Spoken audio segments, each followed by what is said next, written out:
My name is Claire, and I'm from Mercersburg, Pennsylvania. I moved back here 6 months ago after the divorce. Richard got the house in Harrisburg, which was fine by me.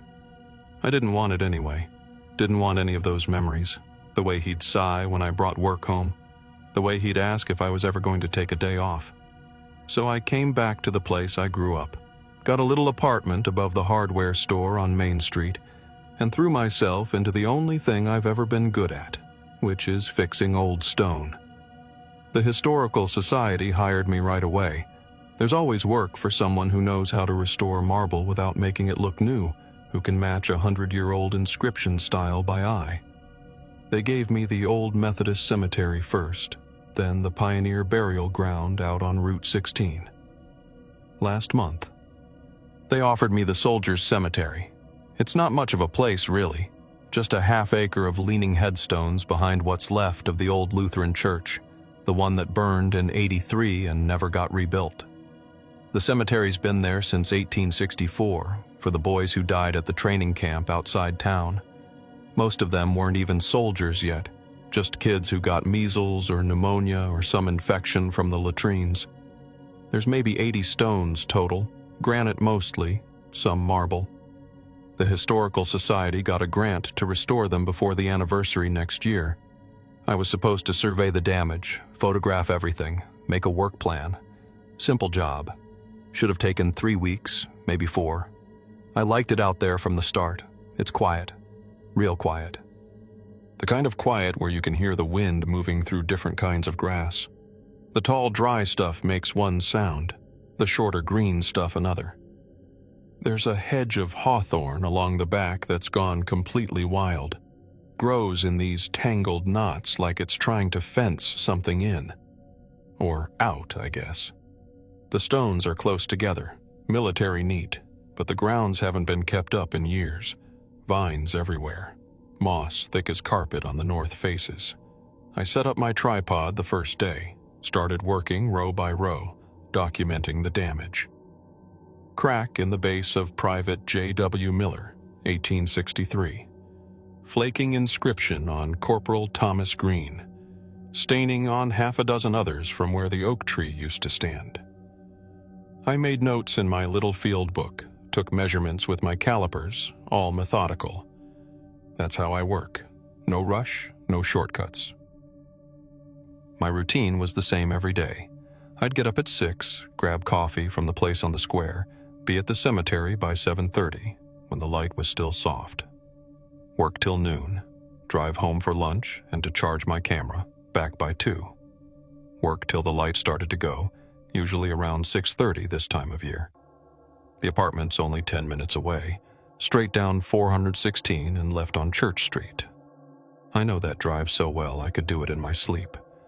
Probably have some days. Been so tired my eyes were closing at the stop sign by the old elementary school. The first week was just documentation. I didn't touch any of the stones, just cataloged. I had a system. Numbered each marker with chalk, took 5 photos, full face, close-up of inscription, both sides, top. Measured height, width, thickness, noted material, condition, type of damage. Wrote down what I planned to do. Consolidate the flaking marble on green stone, clean the biological growth off the McIntyre brothers' shared marker, repoint the base on the captain's obelisk, that kind of thing. I kept all my notes in a waterproof field book, the kind with the orange cover. I've been using the same kind for 15 years. Second week, I started the actual work. Began with the easy ones, just cleaning, soft brushes, biocide solution, gentle water spray. You can't rush stone. It tells you what it needs if you listen. I got into a rhythm. Up at 6, coffee, work, lunch, work, home by 7. Make something simple for dinner, ramen usually, or those frozen pot pies. Watch something mindless on my laptop while I upload photos. Fall asleep by 10. Richard used to say I lived like a monk. I guess he wasn't wrong. But I like the solitude. Always have. It was a Wednesday, I think. Maybe Thursday. The days kind of blur when you're working like that. I remember it was overcast, that flat gray sky that makes everything look the same all day. I got to the cemetery around 7:40, parked my van in the usual spot by the gap in the hedge, grabbed my toolbox and the jug of water I bring for cleaning, walked to row 3, where I'd been working on Private Samuel Drexler's stone. I'd cleaned it the day before, got most of the lichen off. My plan was to work on the inscription, fill in the worn letters with a consolidant. I set my toolbox down, and that's when I saw it. The stone was done. Not just cleaned, done. The inscription work was finished, each letter carefully filled and tooled to match the original carving. The consolidant was still tacky to the touch, which meant it had been applied recently, maybe within the last hour. But that was impossible. I'd been the only one there, and I'd left at 6 the night before. I stood there for a minute, just staring. The work was good, really good, better than good. It was exactly how I would have done it. The same technique I use, the same materials. I could see the brush strokes, tiny and precise, the way I always load my brush halfway up the bristles to get the right flow. It was my work. I knew it like I know my own handwriting. I looked around. Cemetery was empty. Just the wind, the grass, the stones. I checked my field book. Sure enough, there was my note. Drexler, consolidate inscription, match original serif style, use 15% paraloid solution. My plan, my handwriting. But I had no memory of doing the work, none at all. I figured I must have done it at the end of the day yesterday, and just forgotten. I'd been tired, sure, but that tired? That didn't seem right. But what other explanation was there? I touched the stone again. The consolidant was definitely fresh. I could smell it, that sharp chemical smell that lingers for a few hours after application. If I'd done it yesterday evening, it would have been cured by now. I packed up early that day, went home, made coffee instead of lunch, sat at my kitchen table with my field book open, went through every page. My notes were all there, all in order. But when I got to the Drexler entry, there was something odd. Next to my original plan, in the margin, I'd written completed and the date, my handwriting, my blue pen. But I had no memory of writing it. I don't forget work. I don't forget finishing something. That's not how my mind works. I remember every chip, every crack, every minute I spend on a stone. It's like my memory carves itself into the marble alongside the inscription. That night, I slept bad.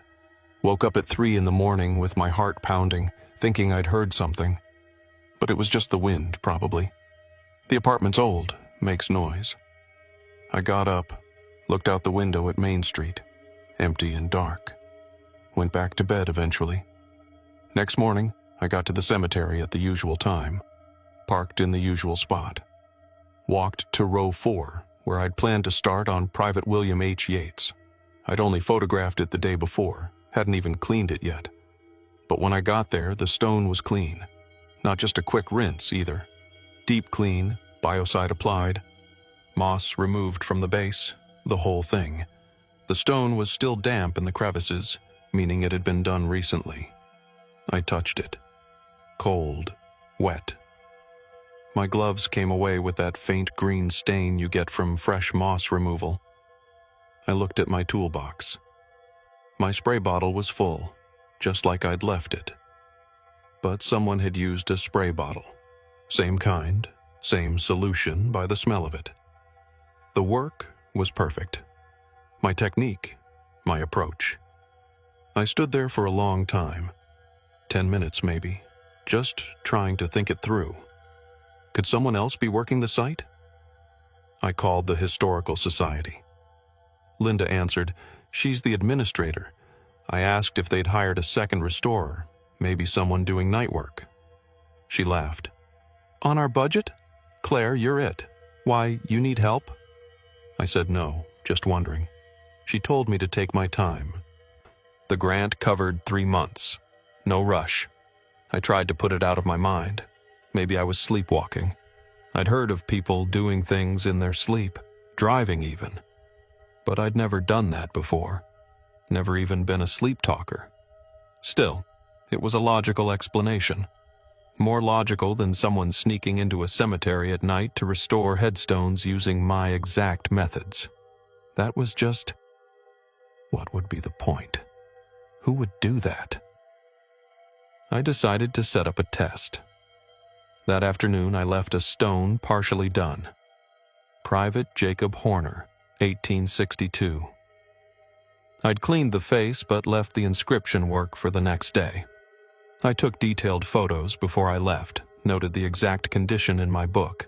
I even put a little piece of tape on the stone, just a tiny bit, to see if it would be disturbed. Then I went home, made dinner, watched some show about house flipping, went to bed early, set my alarm for 6, same as always.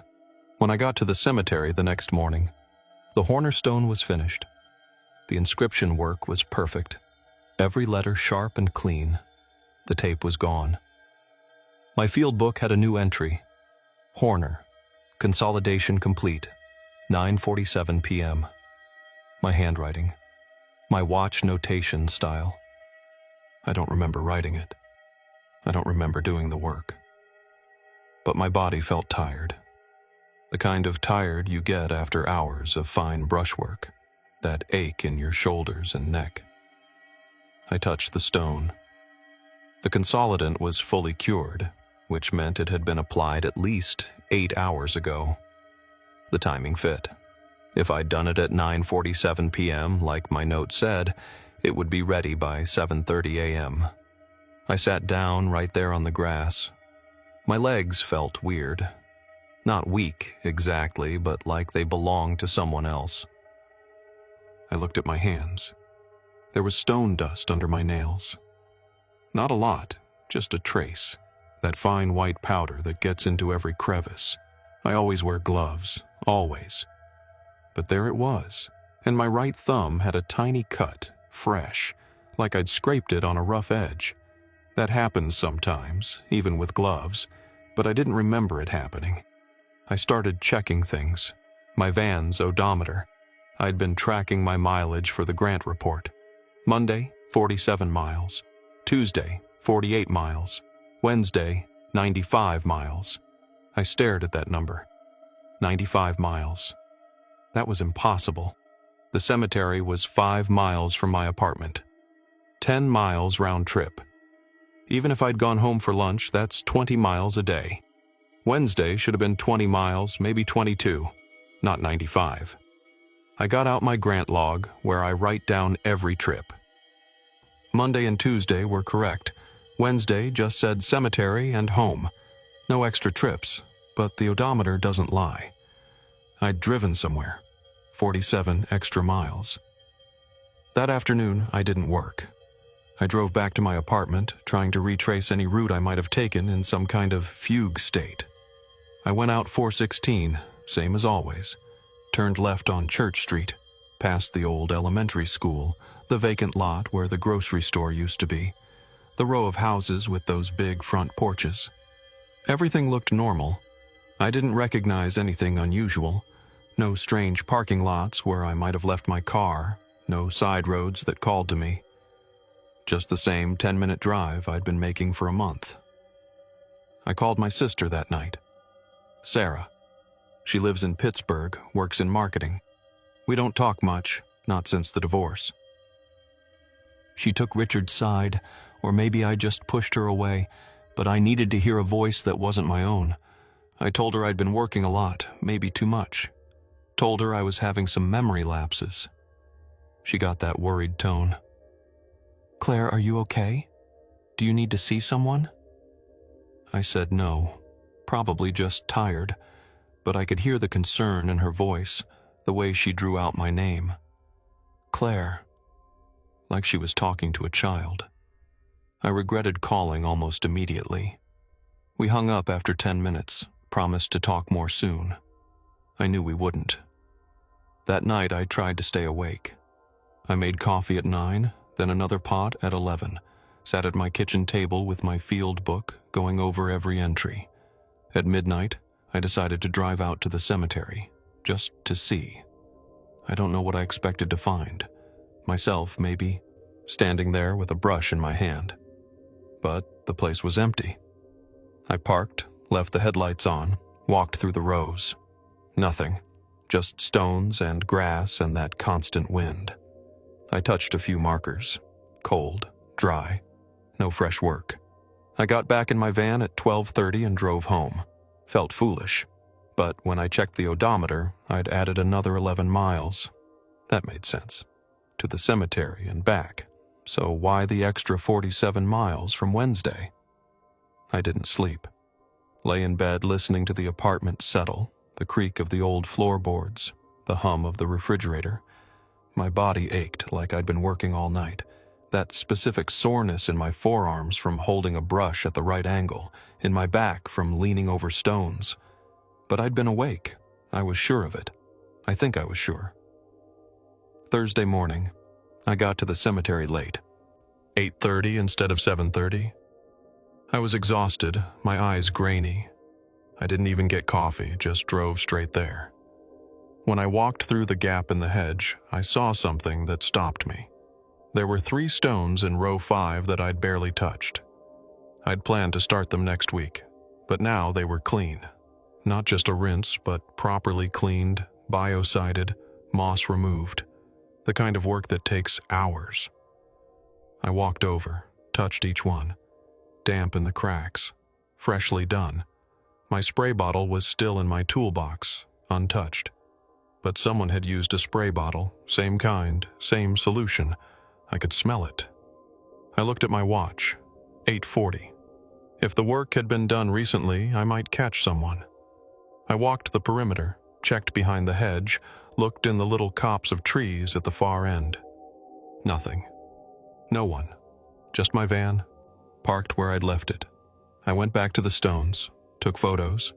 The work was immaculate. My technique, my pattern of brush strokes visible in the cleaning pattern. I've been doing this long enough to recognize my own hand, and it was mine. I knew it was. I called Linda at the Historical Society, told her something strange was happening, that work was getting done when I wasn't there. She was quiet for a moment. Claire, no one else has access. You have the only key. I know that, I said. I know. She asked if I wanted to take a few days off. I said no. I needed to figure this out. She said okay, but to call if I needed anything. Her voice had that same tone as Sarah's. That worried, talking to a child tone. I decided to change my routine. Instead of leaving at 6, I left at 9. Took the morning slow. Had a real breakfast at the diner, read the paper, got to the cemetery at 10. The same 3 stones were there, still damp. I worked on a different one. Private David O'Connor, 1864. Spent the whole day just cleaning, taking my time. By 5, I'd made good progress, but it wasn't finished. I packed up, left everything as it was. Took a photo of the stone's condition. Noted the time, 5:12 p.m. I didn't go home. I parked my van down the road, just around the bend where I could see the cemetery entrance but not be seen. Turned off the engine. Waited. The sun went down around 7:30. It got cold. I had a blanket in the back, pulled it around my shoulders. My phone died around 9. I'd forgotten to charge it. Just sat there, watching. Nothing moved. No cars passed. The cemetery was dark, just a shape against the darker trees. Around 10, I got out to stretch my legs. That's when I noticed my jacket. I was wearing my work jacket, the canvas one with all the pockets. It smelled of stone dust. Not just a little. It smelled like I'd been grinding marble all day, that specific chalky smell that gets into the fabric. And there were fresh abrasions on the elbows, like I'd been leaning on rough granite. I touched them. The threads were frayed, new. I looked at my hands, more stone dust under the nails, a fresh scrape on my knuckle. But I'd been sitting in the van for 5 hours. I hadn't touched a stone. I know I hadn't. I got back in the van, drove home. It was after 11. I didn't check the odometer. Didn't want to. I just wanted to sleep. Took a shower, the water running brown with stone dust for a minute before it ran clear. I watched it circle the drain. I don't remember working, I thought, but my body remembers. Friday morning, I woke up at 6 without an alarm. My body just woke up, like it always does. I lay there for a minute, thinking about staying in bed, but I got up, made coffee, drove to the cemetery. The O'Connor stone was finished. The cleaning I'd started was complete, and the inscription had been consolidated. The work was perfect. My plan, executed exactly as I'd written it in my field book. I touched the stone. The consolidant was tacky, fresh, done recently. I looked at my watch. 7:30. If someone was doing this, they were doing it at night after I left, or before I arrived, or maybe I was doing it myself and not remembering. That seemed the most likely explanation, as unlikely as it felt. I decided to test it. I went home, got my laptop, set up a camera. I have this old GoPro I use for documentation sometimes. Set it on a tripod in the back of my van, pointed it at the cemetery entrance, left it recording. Then I went home and tried to stay awake again. I made coffee at 7 p.m., 8 p.m., 9 p.m. I was determined to not sleep, to watch the recording live on my laptop. But the connection kept dropping. The Wi-Fi out there is spotty at best. At 10, I gave up on the live feed, just let it record. I sat at my kitchen table with another pot of coffee, my field book, my photos spread out. I was looking for something, anything, that would tell me I was doing this work myself. A photo that showed a stone partially done that was now complete. Proof that I was forgetting my own actions. At midnight, I must have fallen asleep. Just for a second, I thought. But when I opened my eyes, it was 4 a.m. The apartment was dark except for the light over the stove. My laptop had gone to sleep. I woke it up, checked the recording. It was still going, the little red dot showing active. I scrubbed back through the footage. Nothing. Just darkness, the vague shape of the hedge. Then at 2:17 a.m., the camera moved. Just a little, like someone had bumped the tripod. But there was no one there. The frame just shifted slightly, then held steady. I watched the rest. Nothing else. No movement, no lights, no person. Just the dark cemetery and that one tiny shift at 2:17. I drove out there at 4:30, still dark. The camera was exactly where I'd left it, tripod steady, but the lens had a smudge on it, a fingerprint. I wiped it away without thinking, then realized what I'd done. Evidence, maybe. But of what? That I'd touched my own camera? I walked to the O'Connor stone. The consolidant was curing nicely. I touched it, still slightly soft. If I'd done it at 2:17, it would feel like this. If I'd done it. I went home, slept for 3 hours. Woke up at 9, drove back. I didn't work that day. Just walked around, looked at every stone, counted them. 83, I knew that. But I counted anyway. I looked at each one, tried to remember its condition from when I'd started. Hard to recall now. Some that I'd thought were damaged looked better than I remembered. Was I misremembering? Or had they been fixed? I checked my photos. Compared them to what I saw. Private Hiram Stone's marker, for instance. I had a photo from the first day, showed significant flaking on the top edge, but now it looked not new, but stable. Consolidated. I touched it. Fully cured. Days old, at least. But I had no memory of doing it. No record in my field book. No photos of the work in progress. Just the finished result. Saturday, I stayed home. Called Linda. Told her I needed the weekend off. She said that was fine. Take care of myself. I sat in my apartment and tried to piece together what was happening. The logical part of my brain said I was overworked, stressed from the divorce, maybe having some kind of dissociative episode. People do things they don't remember when they're under stress. I'd read about it. The other part, the part that knows stone, knew that this was my work. No one else could replicate my technique so perfectly. The angle of the brushstrokes, the way I always work left to right on inscriptions, the specific pressure I use when consolidating. It's muscle memory. Developed over 15 years. You can't fake that. Sunday night, I set an alarm for 2 a.m. If I was going to the cemetery, I'd catch myself in the act. I went to bed at 10, slept hard. The alarm woke me at 2. I got up, dressed, drove out there. The cemetery was empty. I walked every row, checked every stone. Nothing fresh, nothing new. I sat in my van until 4, then drove home. The odometer showed 22 miles. Perfect. To and from, plus a little extra for idling. I felt relieved, like maybe the week had been some weird fluke, some combination of exhaustion and imagination.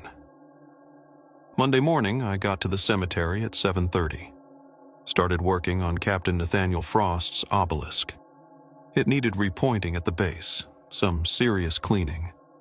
Big job, would take all week. I worked steady, took breaks like normal.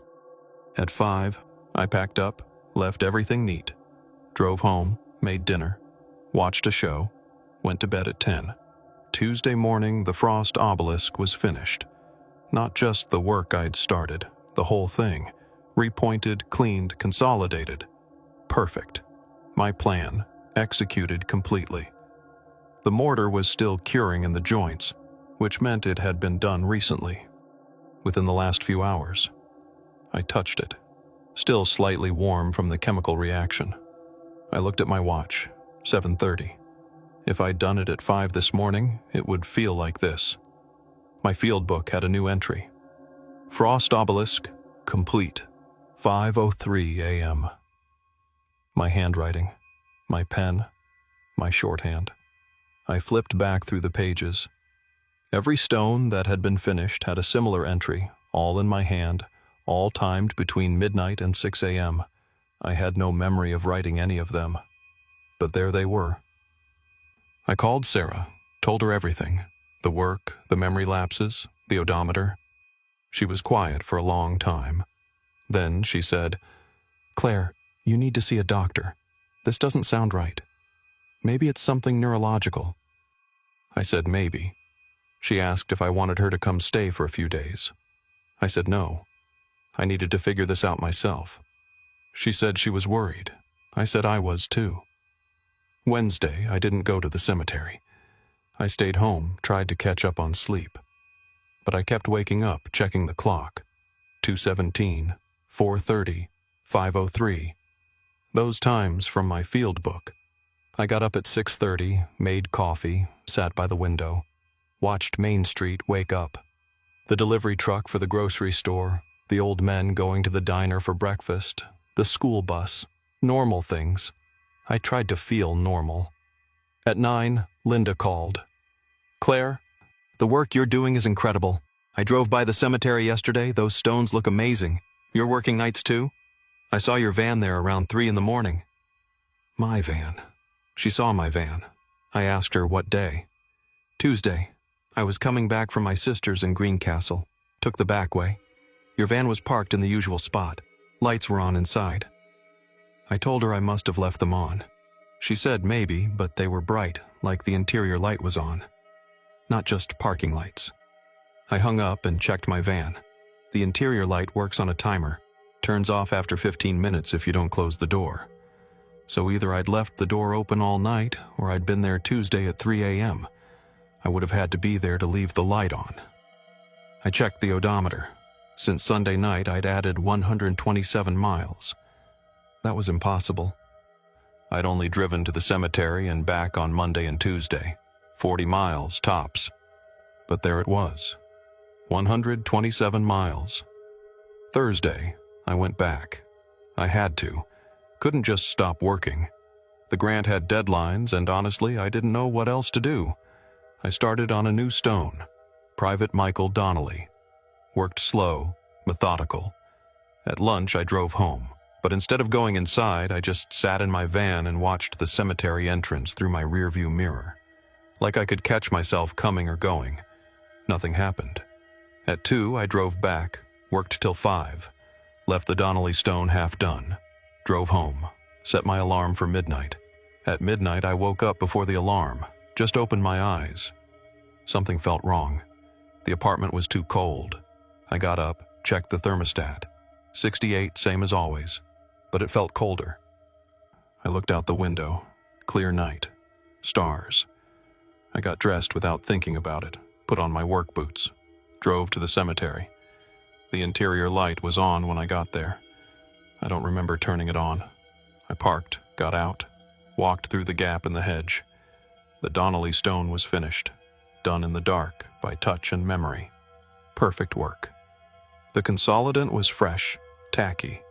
I touched it, still warm. I looked at my watch. 12:47. If I'd done it, I'd just finished. But I had no memory of starting. I looked at my hands. Stone dust, fresh scrapes on my knuckles. My jacket smelled of marble dust and the biocide solution. I reached into my pocket, found a piece of chalk, the kind I use to number stones. It was worn down to a nub, like I'd been using it for hours. I walked back to my van, got in, drove home. The odometer showed 11 miles, just there and back. I sat in the parked van for a long time, looking at my apartment building. The light was on in my kitchen. I didn't remember leaving it on. I went upstairs. My field book was open on the table. A new entry. Donnelly, complete. 12:47 a.m. My handwriting, but shakier than usual, like I'd written it in the dark. Friday, I called Linda, told her I was done. The project was complete. She was surprised, said they'd only budgeted for half the stones. I said I worked fast. She said she'd come out Monday to inspect, process the final payment. I said fine. I spent the rest of the day packing up my equipment. My tools were all clean, arranged in my toolbox in a way I don't usually do. I'm not messy, but I have a system. This was different. Everything was lined up by size, perfectly organized. I didn't remember cleaning them, but they were clean. Saturday, I slept, or tried to. Kept waking up at the same times. 2:17, 4:30, 5:03, 12:47, the times from my field book. My body would just jerk awake like it was used to being somewhere else at those times. I'd lie there, feeling the ache in my arms, the soreness in my back, like I'd been working. Sunday, I went to the cemetery one last time, walked every row. All 83 stones were restored, every one. The work was consistent, professional, exactly as I'd planned it in my initial survey. My plans, executed perfectly. I touched a few stones, fully cured now, ready for the anniversary. I took photos for the final report, packed up my tripod, turned to leave. That's when I saw the footprints. In the morning dew, leading from the hedge to the stones I'd worked on last. Small footprints, work boot size, my size.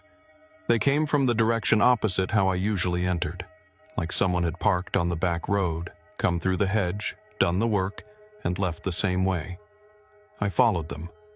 They went to every stone that had been restored in the last week. Perfect path, logical order, the way I'd have done it. The prints were fresh, from this morning probably, from when I was asleep in my bed. I drove home, looked at my work boots. They were damp from the dew. I didn't remember walking in dew, but the evidence was there. I took them off, put them by the door. My feet ached. That specific ache from standing on cold ground for hours. I made coffee, even though it was 3 in the afternoon, sat at my kitchen table with my field book. Flipped through every page. Every entry was in my handwriting, Every time, every date, every detail. My pen, my shorthand, my system. But the memories weren't there. Just blank spaces where the work should be. I called Sarah. Told her it was done, the project was finished. She asked if I was okay. I said I didn't know. She said she could drive out. I said no. I needed to be alone. She said that was the problem, maybe. Being alone too much. I said maybe. Monday, Linda came out. Walked the cemetery with me. She was impressed. Said it was the best restoration she'd seen. Asked what techniques I'd used on the frost obelisk. Said the repointing was textbook. I told her. She nodded, took notes. Asked about the Donnelly stone. Said the inscription work was remarkable. I thanked her. She processed the payment.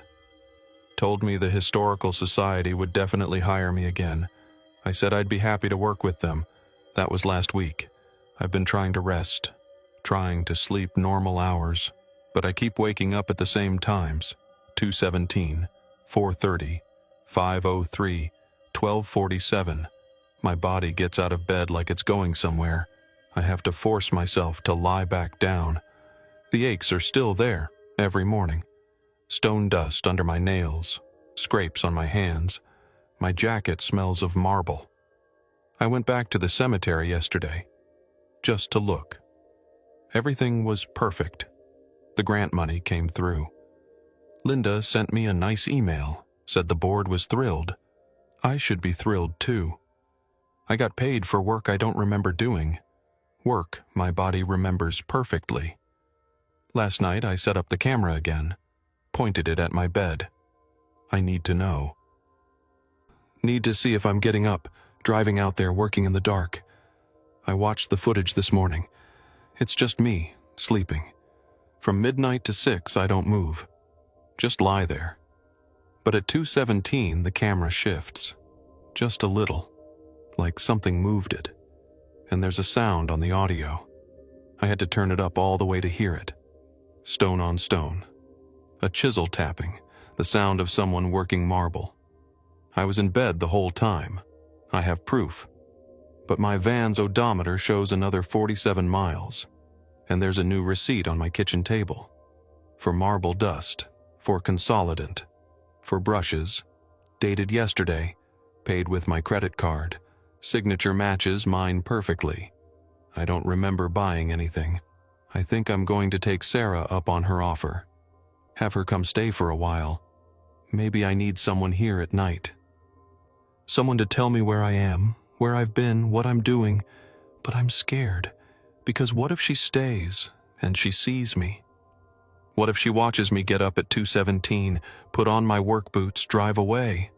What if she follows me and sees me in the cemetery working by moonlight, finishing stones I don't remember starting? What if she asks me what I'm doing and I can't answer because I'm asleep? Or worse, what if I'm awake and I still can't answer? I called the Historical Society today, told them I couldn't take any more projects. Not for a while. Linda asked if everything was okay. I said I just needed a break. She understood, said to call when I was ready. I won't be ready. The camera is set up again tonight. I'm going to stay awake. I have to. I have to see what's happening. But I'm so tired. My body feels like I've been working for weeks without rest. That deep, bone-tired ache that comes from leaning over stone, from brushing and chiseling and blending consolidant until it's perfect. I can feel it in my shoulders right now. It's 10 o'clock. I'm going to make another pot of coffee. Try to stay up. Try to catch myself in the act. But I know I won't. I'll fall asleep. I'll wake up at 6, and there will be stone dust under my nails, and my odometer will show more miles, and my field book will have new entries. And I still won't remember any of it. The work is good, though. I have to give myself that. Whoever is doing it, me or someone else, they know what they're doing. The stones look beautiful. They'll last another 100 years now, maybe longer. I just wish I could remember making them beautiful. I wish I could remember the feel of the marble under my fingers, the way the consolidant flows into the worn letters, the satisfaction of seeing a name come back to life. But all I have is the finished stone, and the ache in my body, and the miles on my van, and the receipts, and the field book entries, and the camera that shows me sleeping while stone is being carved somewhere else. I think I'm going to stop fighting it. Whatever it is, whoever it is, the work is getting done. It's good work. Maybe that's enough. Maybe I don't need to remember. Maybe the work just needs to exist. But I keep thinking about those footprints in the dew, coming from the opposite direction. Like someone else was there. Someone who knows my work as well as I do. Maybe better. Someone who can finish what I start perfectly. Someone who uses my van, my tools, my credit card, my hands. My hands. I just looked at them. There's a new scrape on my index finger. Fresh. And under the nails, that fine white powder. I washed them before dinner. I know I did. I remember the soap, the water running clear. But here it is again. Stone dust. Marble dust, probably. From the cemetery. From the stones. It's 11 now. I should try to sleep. Or try to stay awake. I can't decide which is worse. Waking up tired or watching myself leave and not understanding why. The camera is recording. The field book is open on my nightstand, pen beside it. My boots are by the door, clean. For now. We'll see what they look like in the morning. I can hear the wind outside. It's the same wind that moves through the cemetery, that rattles the hawthorn hedge, that makes the grass sound like it's whispering. Sometimes I think I can hear words in it, names, the names on the stones, Drexler, Horner, Donnelly, Frost, all those boys who died before they ever got to be soldiers. Maybe they're the ones doing the work. Maybe they're using me to finish what someone started for them. Or maybe I'm just tired and lonely and losing my mind. The clock just clicked over to 11:30. Half an hour until midnight. Until the time when I might get up, might drive out there, might work in the dark. I don't know. I really don't. I guess I'll sit here a while longer, drink my coffee, watch the clock, try to remember what it feels like to choose to do something, to consciously decide to pick up a brush, to mix consolidant, to bring a name back from the edge of oblivion. I used to know that feeling. I used to love that feeling. Now I just have the work, without the memory of the love. That's the worst part, I think. Not the not knowing, not the fear. It's that the work is being taken from me, even as it's being done by me, or through me, or whatever this is. I don't get to remember the satisfaction. I just get the ache, the soreness, the stone dust, the miles. It's midnight now. I don't know what I feel. Tired, resigned, maybe a little curious. I wonder if I'll wake up in my bed or in my van. I wonder if I'll remember any of it. I wonder if the work will ever stop. The camera's light is blinking, recording. The field book is waiting. The boots are by the door. I guess we'll see what morning brings. My name is Claire, and I restore monuments for the dead. At least I think I do. The work is beautiful. I just wish I could remember being the one who made it that way. But the receipts are in my name, the mileage is on my van, and the clients are satisfied. I suppose that's all that really matters, except for the ache in my shoulders, and the dust under my nails, and the sound of chisel on stone that I hear sometimes when I'm supposed to be asleep. That sound, and the feeling that someone is finishing what I started, using my hands while I'm somewhere else. But the check's clear, the work is good, and I'm so very, very tired. I don't remember doing it, but my body aches like I did. My name is David, and I'm from Council Bluffs, Iowa. I guess I should say that I've always been a night person, not in that romantic way people talk about, like I'm some tortured artist or whatever. I just don't sleep good. Never have. Since I was a kid, my brain would wake up around 10 at night and stay that way until sunrise. So when I got the job at the Flying J Travel Plaza off I-80, it felt like a natural fit. That was 6 years ago. 6 years of 10 p.m. to 6 a.m., Tuesday through Saturday. You get into a rhythm. The world gets real small. It's just you, the hum of the refrigerators, the coffee machine that needs flushing every 4 hours, and the road outside. The road's always there, this constant hiss of tires on asphalt. You stop hearing it after a while, like how you stop hearing your own heartbeat. I live alone. Small apartment over on Pierce Street, 3rd floor of a house that got converted into units back in the 80s. Landlord's a guy named Frank who lives in Des Moines and forgets I exist, which is fine by me. Rent's cheap. Place smells like old carpet and the neighbor's cat. But it's mine. I got a bedroom I barely use, a kitchen where I make the same thing every day, 2 eggs, toast, coffee. Before I leave for work at 9:30, I take the same route, down Pierce to Broadway, left on 23rd, out to the highway. Takes 18 minutes if I hit the lights right. I know because I've timed it. You get precise about these things when your days are nights. The Flying J is one of those places that's been there forever. Opened in 1974, and I swear some of the candy bars in aisle 3 are original stock. It's a rectangle of a building. Cinder block walls painted this yellow that's supposed to be cheerful but just looks tired. Fluorescent lights that buzz. One of them, over by the diesel register, flickers in this specific pattern. Off for 3 seconds, on for 7. I used to count it. Now it's just background noise, like the road. I work with a guy named Ray during shift change. He's the evening guy, 3 to 10. Old Vietnam vet, talks real slow, always smells like menthol cigarettes even though he quit 20 years ago. He tells the same stories, about the time a semi full of cattle tipped over right there at the exit ramp, about the tornado in '93 that took the sign but left the building, about the woman who gave birth in the women's restroom in 2001. I've heard them all 100 times. I could recite them. Sometimes, when he's in the middle of one, I'll mouth the words along with him, just to see if he notices. He never does. The regulars are clockwork. There's Jerry, a trucker who hauls pork out of Sioux City, comes through every Wednesday around 2 a.m., buys the same thing, 2 packs of Marlboro Reds, a large coffee, black, and a honey bun.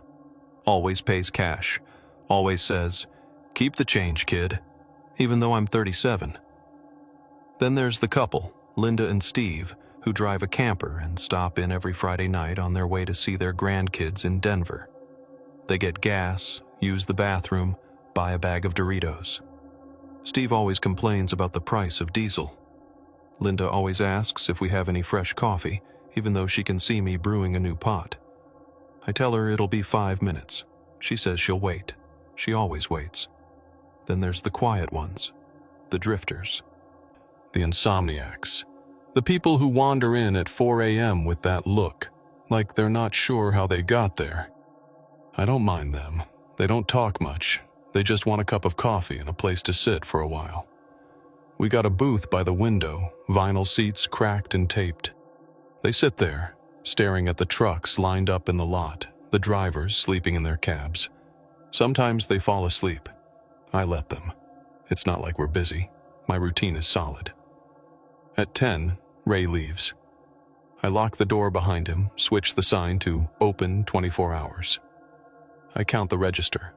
Always $250 in 20s, 10s, 5s, 1s. I check the safe. I make a pot of coffee. I wipe down the counters. I face the cigarettes. I check the bathrooms. Men's is usually fine. Women's sometimes has paper towels on the floor. I pick them up. I restock the toilet paper. I go back behind the counter and I wait. The first rush is midnight. Truckers getting a late start. Then it dies down until about 3. That's the dead zone. Nothing happens between 3 and 4. That's when I do my crossword. I get the paper from the rack, the Omaha World Herald. I work the puzzle in pen, which Ray says is cocky, but I don't like pencils. The scratch of the lead. I like the smooth glide of a Pilot G2. I go through maybe 2 pens a month. At 4:30, the early birds start. Construction guys, local farmers. They want coffee, maybe a breakfast sandwich if the microwave's working. Then it's quiet again until 6, when my relief, Marcus, comes in. Marcus is 22, just out of community college, wants to be a graphic designer. He always shows up 5 minutes late, always has some excuse. Car trouble. Alarm didn't go off. His cat died. Again, I don't care. I'm ready to go home. That's my life. Or it was. Until the inventory started being wrong. It was a Tuesday. I remember because that's when the Pepsi delivery comes. I was checking in the order, scanning the bottles.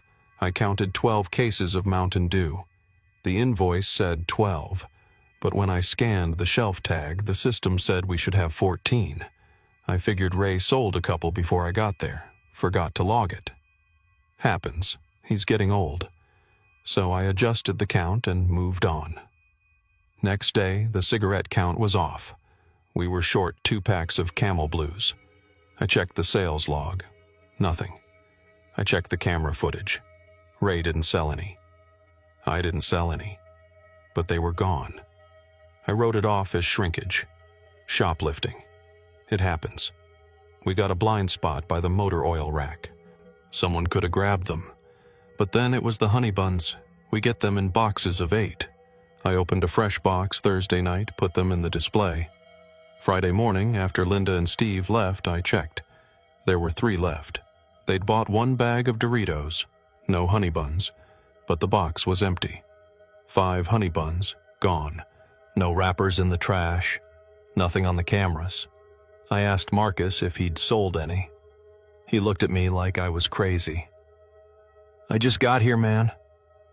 I started paying closer attention. Little things. A coffee mug I'd left on the counter would be in the sink when I came back from the bathroom. The mop bucket, which I always leave by the slop sink, would be by the door. I'd find the radio tuned to a station I don't listen to. Country. I hate country. I always leave it on the classic rock station. Ray knows that. Marcus knows that.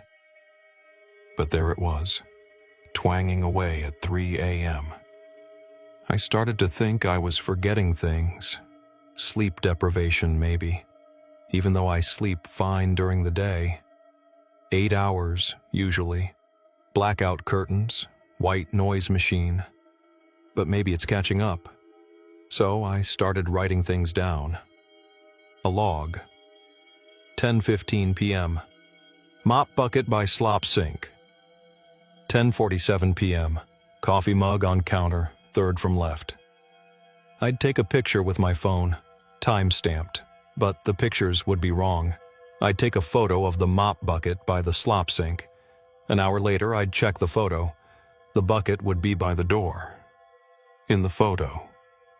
The same photo I'd just taken. I'd think I was losing my mind. I'd take another photo. The bucket would be back by the sink, but the first photo, the one on my phone, would still show it by the door. It was like the past was changing. Or my memory was, or both. I didn't tell anyone. Who would I tell? Ray would just grunt and say I'm working too hard. Marcus would make a joke about ghosts. Tomash, my ex, we split 2 years ago, would say I need to see a doctor. So I kept it to myself. I just watched closer. The customers started being weird too. Not all of them, just some. This one guy came in on a Monday. I'd never seen him before. He bought a pack of gum. As I was ringing him up, he said, "You got a sister named Rachel?" I froze. I do have a sister named Rachel, but she lives in Portland. We don't talk much. How would this guy know that? "Who are you?" I asked. He just smiled. "She says hi." Then he left. I ran to the window, watched him get into a blue pickup. No license plate. He pulled onto the highway and was gone. I called Rachel. She didn't answer. I left a message. She called back the next day, said she never sent anyone. Thought it was a joke. I didn't press it. Then there was the woman. Came in Thursday, around 3 a.m. She looked normal. Jeans, t-shirt, hair in a ponytail. She bought a bottle of water. As she was paying, she said, "The left burner on your stove is out, the pilot light." I just stared at her. "You'll want to fix that," she said, "before you try to make eggs tomorrow." I don't talk about my eggs. I never have. It's just my routine. How would she know about the left burner? I'd been meaning to call Frank about it for a week. It was just one of those things you put off. I went home that morning and checked. The pilot was out. I hadn't told anyone. Not Ray, not Marcus, not Frank. So how did she know? I started asking the regulars if they'd seen her. Described her. Nobody had. Jerry the trucker just shook his head. "Sounds like a ghost, kid." He meant it as a joke. I started watching the security footage. We got 4 cameras, one over each register, one over the main door, one in the back hall by the bathrooms. I'd scroll through on my laptop during the slow hours. I started noticing gaps. Not in the recording. The timestamps would be continuous. But there'd be these moments where people would just appear, not walk in. Just be there, like they'd been edited in. I caught it once with Jerry. The footage would show the store empty at 2:13 a.m. Then at 2:14 he'd be standing at the register. No motion blur, no door opening, just there. I'd check the door camera. Same thing. Empty, then suddenly, Jerry. I thought the system was glitching. I asked Marcus if he'd noticed anything weird with the playback. He said he never watches it. Why would I? Nothing ever happens. But things were happening. I started logging the gaps. I'd note the time, the customer, the duration. There was a pattern. They always happened between 2 o'clock and 4 o'clock a.m. Always when I was in the bathroom or in the back checking inventory or restocking the cooler. Never when I was at the register. It was like something was happening in the store when I wasn't looking, or someone. Then the receipts started printing wrong. Not the totals, the items. I'd ring up Jerry for his Marlboros and coffee, and the receipt would list a pack of Camels and a donut. I'd show it to Jerry. He'd laugh. "Your machine's got a sense of humor, kid." But the inventory would match the receipt, not what I knew I'd sold. The Marlboros would still be in the rack. The Camels would be gone, even though Jerry had walked out with Marlboros. I saw him. I started keeping my own paper log, writing down every transaction by hand, but the next day the handwriting would be different. Not dramatically, just off. My G's would loop the wrong way. My T's would be crossed on the left instead of the right. Little things. Things only you notice about your own writing. I thought about quitting. But what would I do? It's not like there are a lot of jobs for a guy whose only skill is staying awake. And the money's decent. Benefits. I got dental, so I stayed. I just got more careful. I started setting traps. Not real traps. Just tests. I'd place a penny heads up on the counter. I'd take a picture. I'd check it every hour. Sometimes it'd be tails. The picture would show tails. I'd flip it back. The next hour, heads again. But the photo I took would show tails. It was like the photo and reality were fighting. I put a piece of tape on the floor by the motor oil rack, where the blind spot is. The next morning, the tape was gone. But the camera footage showed it still there. I could see it, a little silver line on the tile. But when I looked at the floor, nothing. I touched the spot. The tile was cold. Colder than the rest of the floor, like something had been standing there. I started wearing a watch, a cheap digital one. I wanted to see if time was the problem. I'd sync it with my phone, then I'd check it every hour. It would drift. Not much, A minute, 2 minutes, but always forward, always gaining time. I'd reset it. It would do it again. I bought a second watch. Same thing. I started to think it wasn't the watches. It was the store. The customers started finishing my sentences. Linda and Steve came in that Friday. Steve started his diesel complaint. "Can you believe it? $4.29 a gallon?" I finished, without thinking. He stopped, looked at me weird. "Yeah, how'd you know?" I didn't. I just knew. Like I'd heard it before. I laughed it off. Lucky guess. But it kept happening. Jerry came in Wednesday. I had his Marlboros and coffee already on the counter before he asked. He didn't even question it, just said, "Thanks, kid," and paid. I started to think I was having déjà vu, but it was too specific, too consistent. I could predict the next song on the radio. I knew when the flickering light would go out completely. I knew that at 3:47 a.m., the toilet in the men's room would run for exactly 12 seconds. I hadn't timed it. I just knew. Then the phone calls started. The store phone, behind the counter. It would ring at 2:22 a.m. every night. I'd answer. There'd be static. Then a voice, my voice, saying, "Check the log." I'd hang up. Check the log. Nothing. Then I'd notice something. A pack of cigarettes missing. A candy bar out of place. The mop bucket moved. I stopped answering. It would ring for exactly 1 minute, then stop. At 2:23 a.m. every night. I told Frank about the phone. He said there was no phone line to the store. "It's all digital now," he said. "The phone's just for show. It's not even connected." I showed him the phone. It was an old rotary from the 70s. He'd never seen it before. "That wasn't there when I owned the place," he said. "Must be something Ray put in." Ray said he'd never seen it either. "I thought it was yours." I unplugged it, or tried to. There was no cord. It was just there, sitting on the shelf under the register. I could pick it up, dial it. It would ring. But it wasn't connected to anything. I put it in the dumpster out back. The next night, it was back on the shelf. I didn't question it. I just let it sit there. At 2:22 a.m., it would ring. I'd let it. I'd hear my voice. "Check the log." I'd check. Something would be wrong. I started to think the store was alive. Not in a sentient way.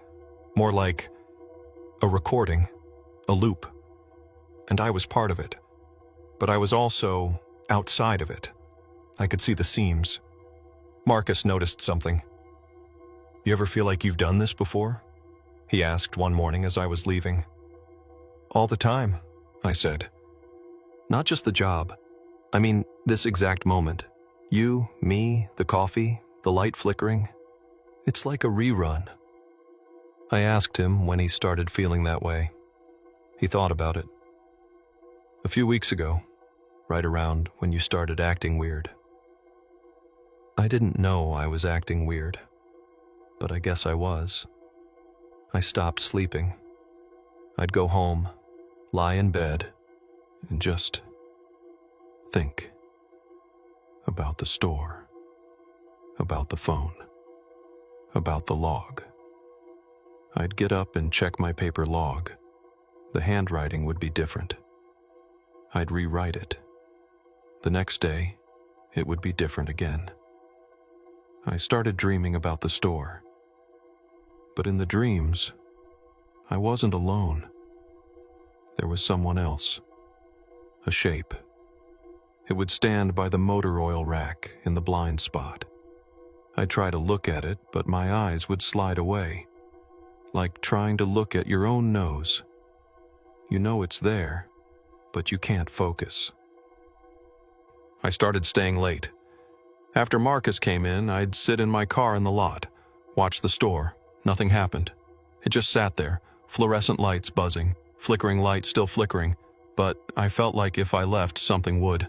I don't know. Break. Tomasz, my ex, called me, out of the blue. Heard from a mutual friend I wasn't doing well. He asked if I needed help. I almost told him. But what would I say? I think the convenience store I work at is stuck in a time loop, and there's a phone that calls me from nowhere, and my handwriting is changing, and I think there's something living in the blind spot by the motor oil. He'd hang up. I said I was fine. Just tired. He said I should take a vacation. I said maybe. I took a day off, called in sick. Marcus covered. I stayed home, watched TV, tried to forget the store, but at 2:22 a.m., my cell phone rang. Unknown number. I answered. Static. Then my voice. Check the log. I didn't have the log. It was at the store. I drove there. Marcus was surprised to see me. You okay, man? Fine, I said. Just forgot something. I checked the log. It was blank. All the pages were blank. I flipped through. Nothing. I looked at the phone on the shelf. It was ringing. I answered. My voice said, "You can't leave." I hung up, drove home. The next morning, Marcus called me. Hey, what was up with that log? It was just a bunch of gibberish. What do you mean? I mean, it was just random letters, like someone mashed the keyboard. You didn't see it?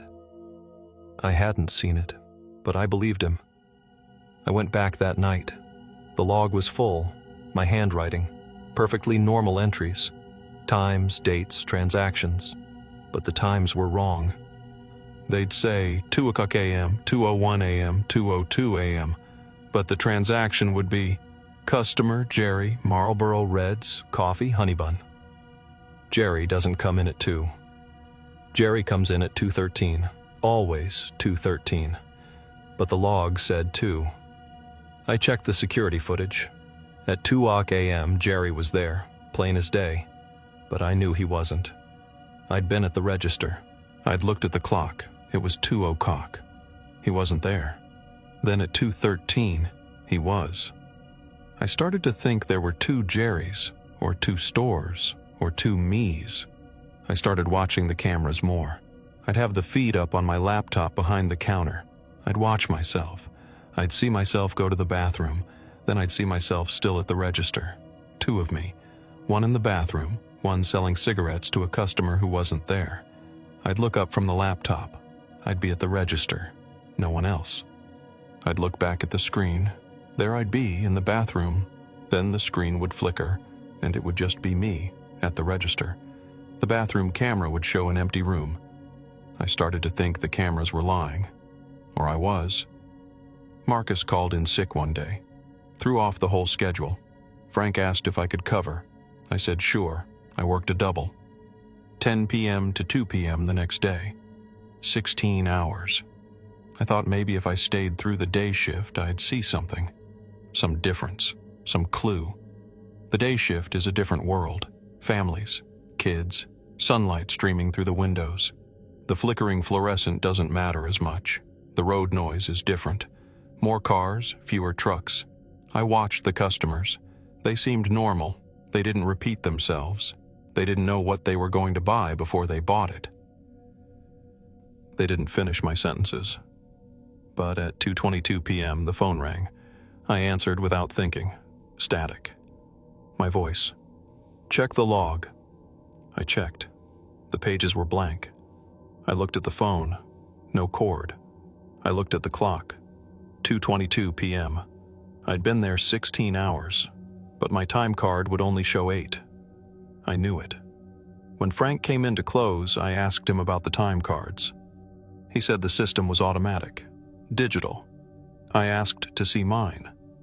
He pulled it up on the office computer. It showed I'd clocked in at 10 p.m., clocked out at 6 a.m. Every day. Never a minute late, never a minute early. Perfect attendance. But I worked today, I said. The whole day. You clocked out at 6, he said. Just like always. I looked at the computer screen. There I was. 10 p.m., 6 a.m., 8 hours. The dates were right. The times were right. but I knew they were wrong. I could feel it. The 16 hours I'd just worked felt longer. They felt like they'd been folded into 8, like time had been compressed. I went home, slept for 14 hours, woke up feeling like I hadn't slept at all. The next night, I decided to film myself. I set up my phone on a little tripod behind the counter, pointed it at me, hit record. I worked my shift. At 6 a.m., I stopped the recording. I went home. I watched it. The video was 8 hours long, but when I played it back, it was only 4. The timeline said 8 hours, but the scrub bar moved twice as fast.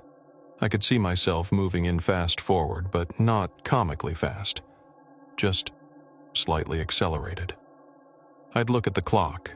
It would jump ahead 2 minutes, then 3, then 5. But always in increments that made sense. 10:02, 10:02, 10:05, 10:09. Like time was stuttering. I watched the whole thing. At 2:22 a.m. the phone rang. In the video, I answered, but there was no sound, just static. Then my lips moved. I'd said something, but the audio was gone. I checked the waveform, flat line, for exactly 1 minute. Then it came back.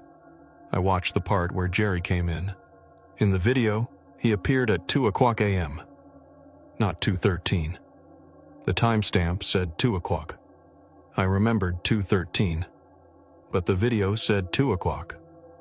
And in the video, I had his cigarettes and coffee ready. I watched myself hand them to him before he asked. He didn't seem surprised. He just took them, paid, left. I watched the part where I went to the bathroom. In the video, I never left the register. I was always there. But I could see in the reflection of the window behind me a shape moving down the hall toward the bathrooms. A second me. And when that shape passed the back hall camera, I could see myself, walking. But the register camera still showed me at the counter. 2 me's. 1 video. I stopped watching. I deleted the file. But it was still there, in my recently deleted folder. I deleted it again. It came back. I emptied the folder. It was still there. I restarted my phone. It was still there. I factory reset the phone. When it booted back up, the video was on the home screen. 8 hours long, 4 hours of footage, 2 me's. I went to work that night. Marcus was back. He looked at me weird. "You okay, man? You look like hell." "I'm fine," I said. "You sure? You've been here every time I come in, even on your days off. I see your car in the lot." I hadn't been. I'd been home, sleeping, or trying to. "Must be someone else," I said. "Same car. Blue Civic, license plate DMK 447. "That's my plate." I didn't know what to say, so I just started my shift. The phone rang at 2:22 a.m. I didn't answer. It rang for a minute, stopped. I checked the log. It was blank. I wrote in it, 2:22 a.m., phone rang, did not answer. I took a picture. The picture showed the page, blank. At 2:13 a.m., Jerry came in. I didn't have his cigarettes ready. I waited for him to ask. He did. I rang him up. He said, "Keep the change, kid." He left. I felt like I'd passed a test. At 3:00 a.m., I went to the bathroom. I locked the register. I walked down the hall. I passed the back hall camera. I waved at it. I went in the bathroom. I came out. I walked back. I unlocked the register. I sat down. I felt normal. I checked the security footage. There I was, at the register the whole time. Never left. The bathroom camera showed an empty room all night. The back hall camera showed nothing. I was at the register, selling cigarettes to Jerry at 2:00 a.m., not 2:13. At 2:13, I was in the bathroom, but I wasn't. I was at the register. I stopped checking the footage. It was lying. Or I was. It didn't matter which. The next day, I called Tomash. I hadn't talked to him in months, He answered. He sounded tired. "David, everything okay?" I told him everything. The phone, the log, the footage, the two me's. He listened. He didn't interrupt. When I finished, he said, "You need to quit that job." "I can't," I said. "It's not about the job, it's about me. I'm not right." "Then see someone, a doctor, a therapist." "I don't think they can help." "Why not?" "Because it's not in my head, it's in the store." "And the store is in me." He didn't understand. I didn't expect him to. I went to work that night. The phone rang at 2:22 a.m. I answered. My voice said, "You're ready." "Ready for what?" I asked. "To see." The line went dead. I hung up. I checked the log. It was full, but not with my handwriting. With block letters, all caps, like a typewriter. It said, 2:22 a.m., subject accepts. I closed the log. I didn't write in it again. At 3 o'clock a.m., I went to the bathroom. I walked down the hall. I passed the camera. I went in. I locked the door. I looked in the mirror. My reflection looked back. But behind my reflection, in the mirror's reflection, I could see the store, the register, and there I was, standing behind it, selling cigarettes to Jerry, who wasn't there. I turned around. The bathroom was empty. I looked back at the mirror. The store was still there, in the glass. I could see the flickering light. I could see the phone on the shelf. I could see myself at the register, looking at something. I leaned closer. In the mirror store, I was looking at a phone. A cell phone. My cell phone. I was watching a video. I pulled out my phone. I opened the video. There I was, in the bathroom, looking in the mirror. Live. I was watching myself watch myself. The video me looked at his phone. I looked at my phone. The video me looked up, into the mirror. I looked up, into the mirror. Our eyes met. But they weren't my eyes. They were older, tired. They'd seen more than I'd seen. The video me spoke. "You're not supposed to be here." I spoke. "Where am I supposed to be?" "At the register." I left the bathroom. I walked down the hall. I passed the camera. I didn't look at it. I sat at the register. I looked at the phone on the shelf. It rang. I answered. My voice said, "Good." I hung up. I didn't check the log. I didn't check the footage. I just worked. I sold cigarettes to Jerry at 2 o'clock a.m. I sold coffee to Linda and Steve at 4:30. I sold a honey bun to a drifter at 5:15. I counted the register. It was always right. The inventory was always right. The log was always blank. The phone only rang once at 2:22 a.m. I always answered. I always heard my voice. It always said, "Good." Marcus quit, got a job in graphic design. I covered his shifts. I worked 7 days a week. Frank didn't question it. He just adjusted the schedule. Ray retired. I covered his shifts too. I worked 3 to 10, then 10 to 6. 16 hours. My time card always showed 8. My paycheck was always right. I stopped going home. I slept in the booth. I'd wake up and the store would be clean. The coffee would be made. The mop bucket would be by the slop sink. I'd check the log. Blank. I'd check the footage. It would show me working perfect. Tomash called again. "You haven't been home in a week. Frank said you're living there." "I'm fine," I said. "You're not fine. You're scaring me." "Don't be scared. I'm exactly where I'm supposed to be." I hung up. I blocked his number. I blocked everyone. I stopped answering my cell. I stopped charging it. It didn't matter. The store phone was the only one that called me now. The truckers stopped coming. Then the regulars. Then the drifters. The store was empty. But the register still had sales. The log still filled itself in block letters. The footage showed customers, people I'd never seen. They'd buy things. The inventory would deplete. The money would add up. But the store was empty. I checked the lot. No trucks, no cars, just mine. The blue Civic, DMK 447. It was the only one there. But the security footage showed a full lot. Trucks lined up, drivers sleeping, people coming and going. I watched the footage. I watched myself at the register, selling to people who weren't there. I watched myself go to the bathroom while I sat at the register. I watched myself mop the floor while I sat in the booth. I watched myself everywhere, all at once. The phone rang at 2:22 a.m. I answered. My voice said, "You're ready to see." "See what?" I asked. "The schedule." The line went dead. I checked the log. It wasn't a log anymore. It was a calendar. Dates, times, names, Jerry, Linda, Steve, the drifters, the woman who knew about my stove. The man who asked about Rachel, my name, tomorrow's date, 2:22 a.m. Subject accepts. I flipped back. Yesterday's date, 2:22 a.m.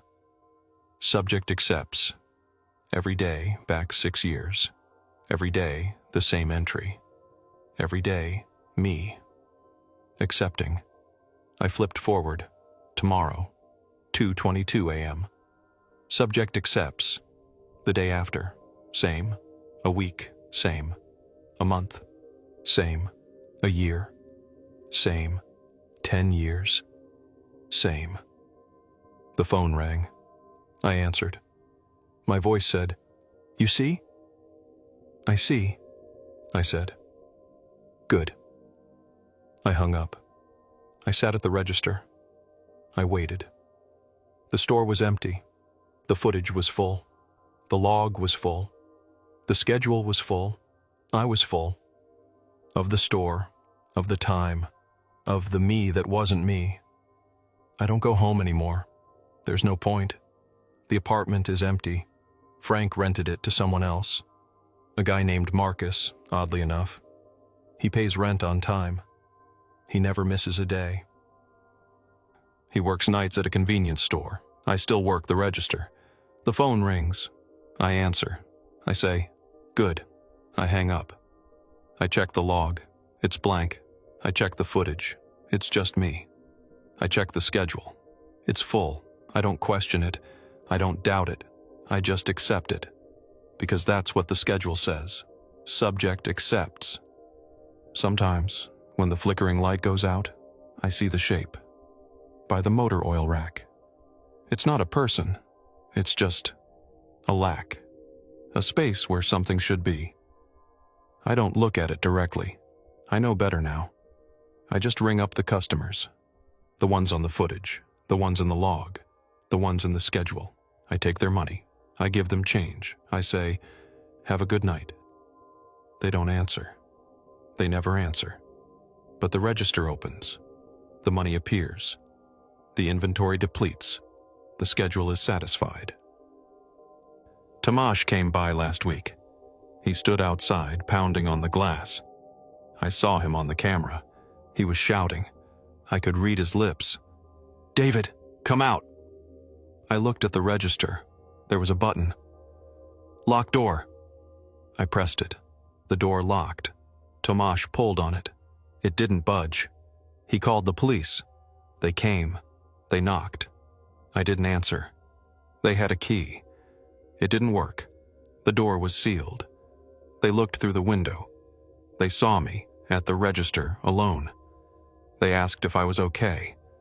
I gave them a thumbs up. They left. Tomasz left. The schedule remained.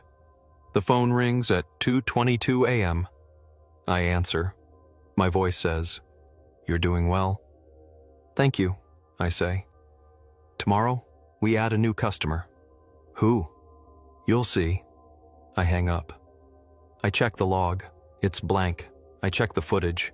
There's a new person. A woman. She buys a pack of Camels.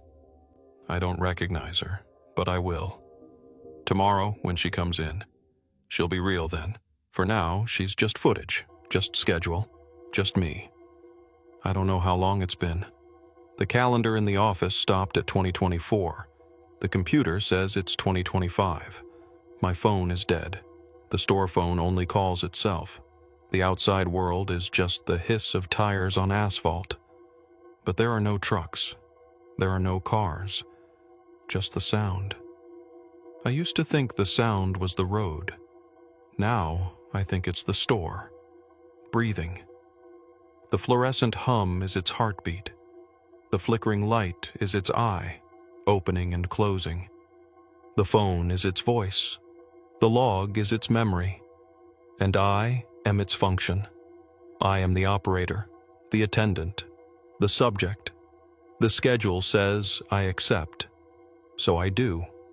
I accept that the inventory is always right, even when it's wrong, so I accept that the footage shows what it shows, even when it's not what I see. I accept that the phone rings and I answer, and I am the voice on the other end. I accept that I am here, and also there, and also in the bathroom, and also in the parking lot, and also in the footage, and also in the log, and also in the schedule. I accept that I am all these things at once, and also none of them. The phone rings. I answer. My voice says, "It's time." "For what?" I ask. "To clock out." I hang up.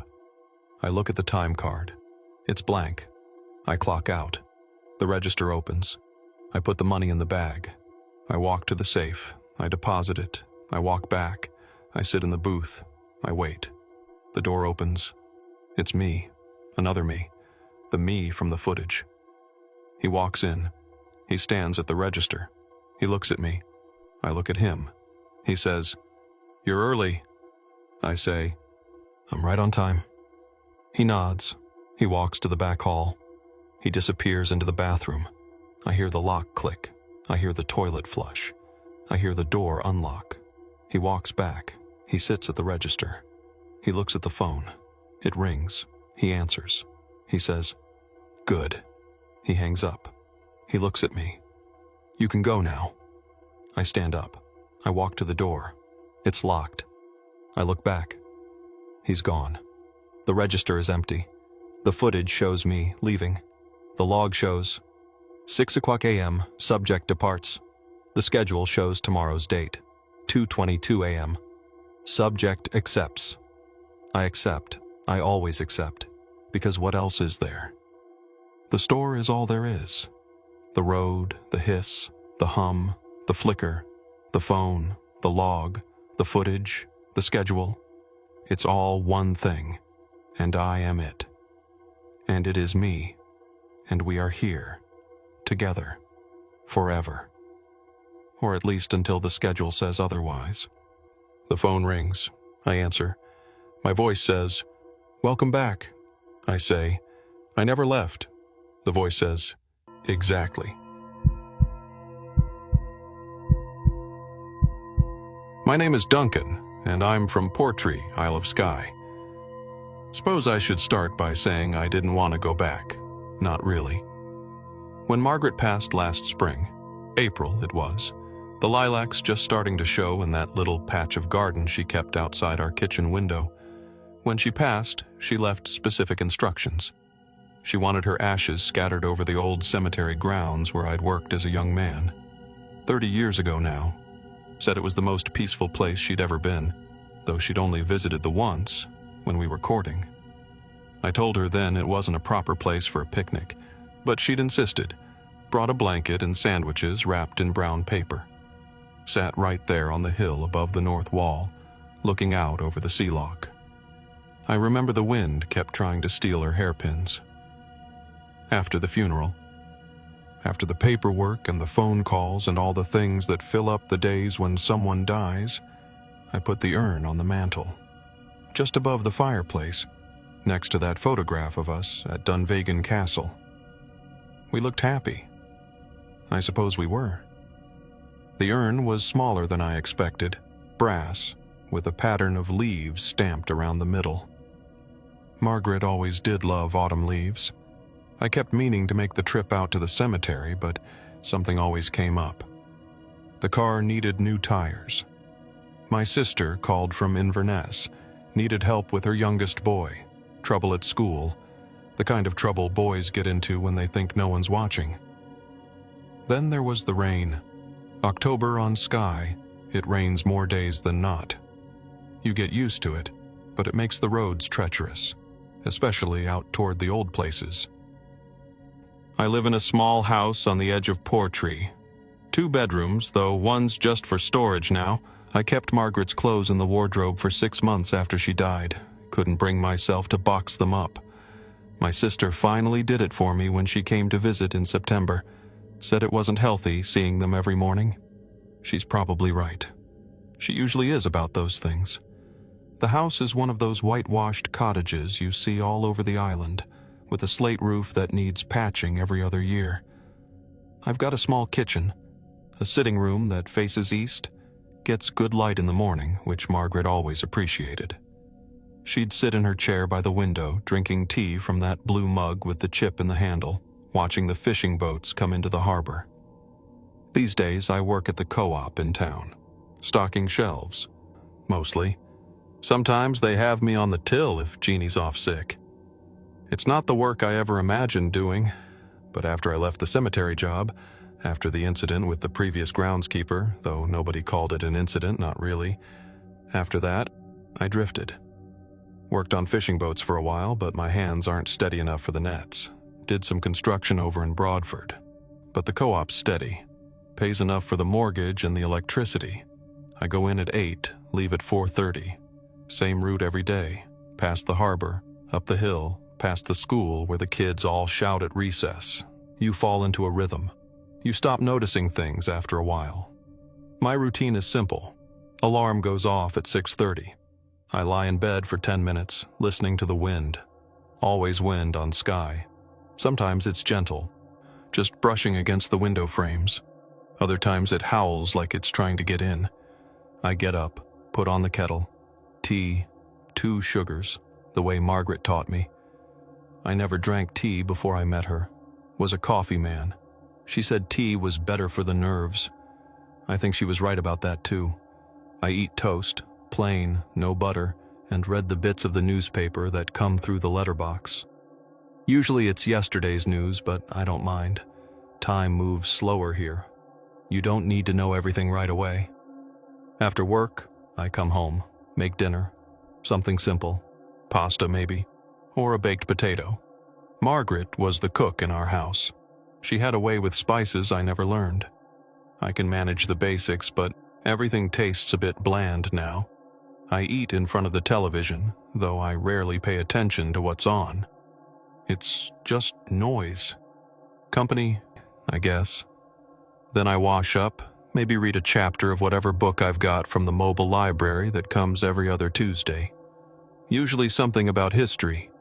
Margaret liked romance novels, the ones with the covers of women in long dresses staring out at the sea. I tried reading one after she died just to see what she saw in them. Couldn't get past the first page. Too much drama. Too many people saying things they don't mean.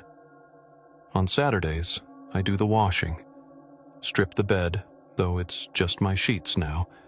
Take down the curtains every 3rd week, wash those too. Dust the mantel. I keep Margaret's urn there, but I move it when I dust. Feels wrong to dust around it like I'm ignoring her.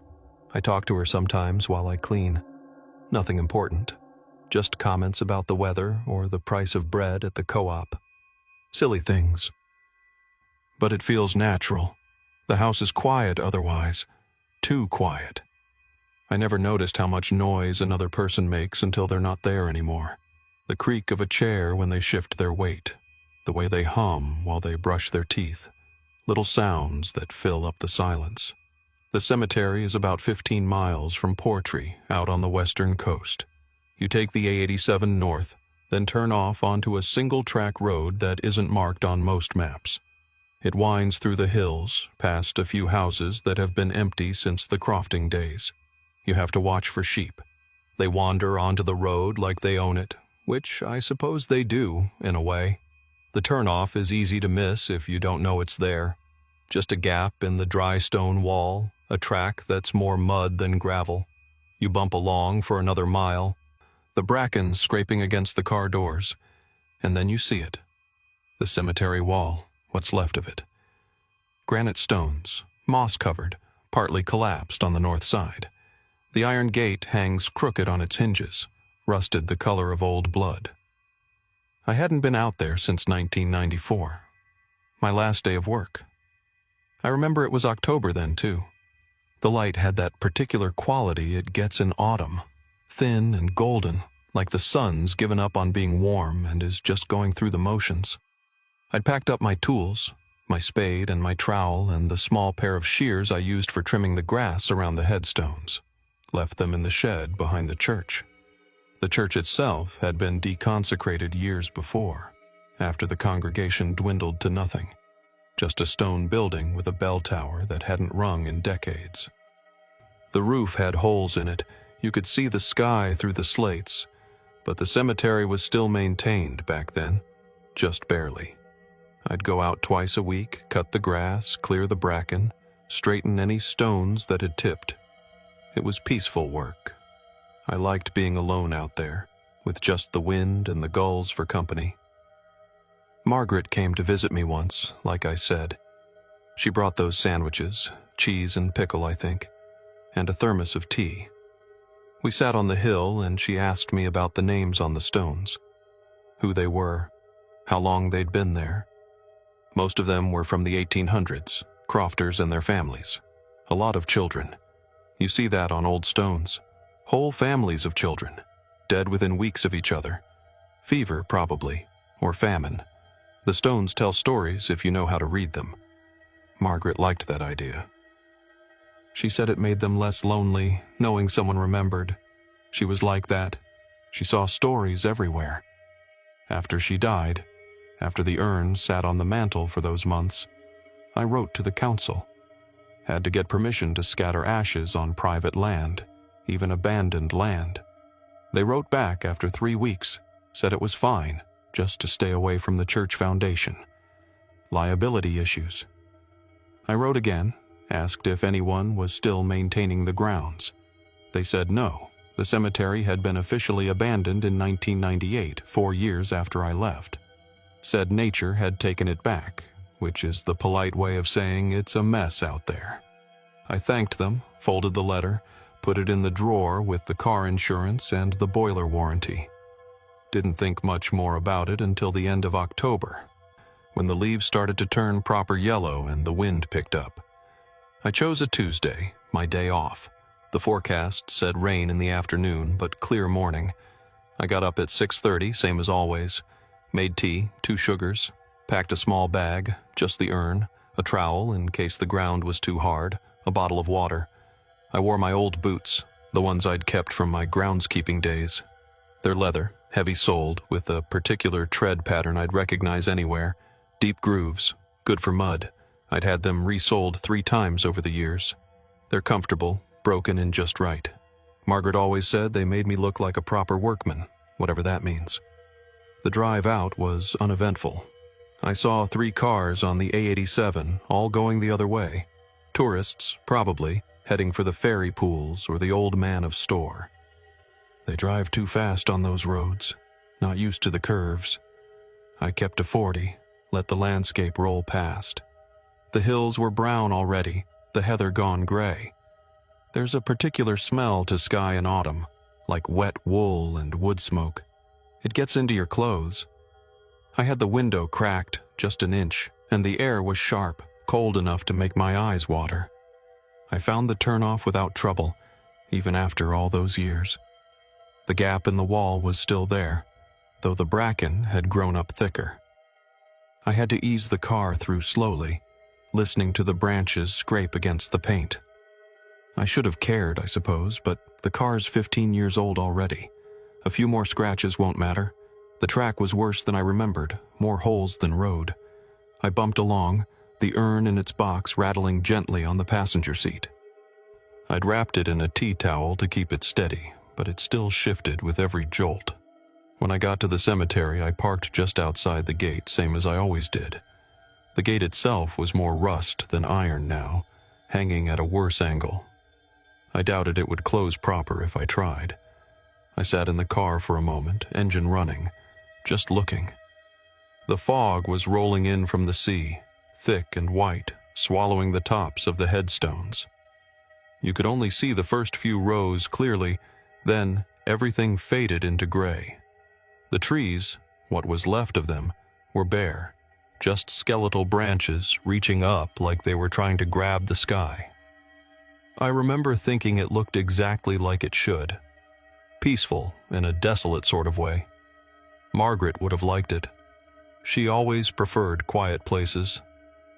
I turned off the engine and the silence hit me. That's the thing about Skye. You forget how quiet it can be when you're in town, with the cars and the gulls and the kids shouting.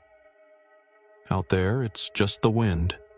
And even the wind sounds different, like it's got more space to breathe. I sat there for maybe 5 minutes, listening. There was a sheep somewhere in the distance, that high-pitched bleating they do when they're separated from the flock. And the sea, though you couldn't see it, you could hear it, that low, constant rush against the rocks below the cliff. But underneath it all, there was nothing. Just stillness. I got out of the car, put on my jacket. The air was damp. That fine mist that isn't quite rain but soaks you through just the same. I could smell the wet granite of the headstones, even from where I stood.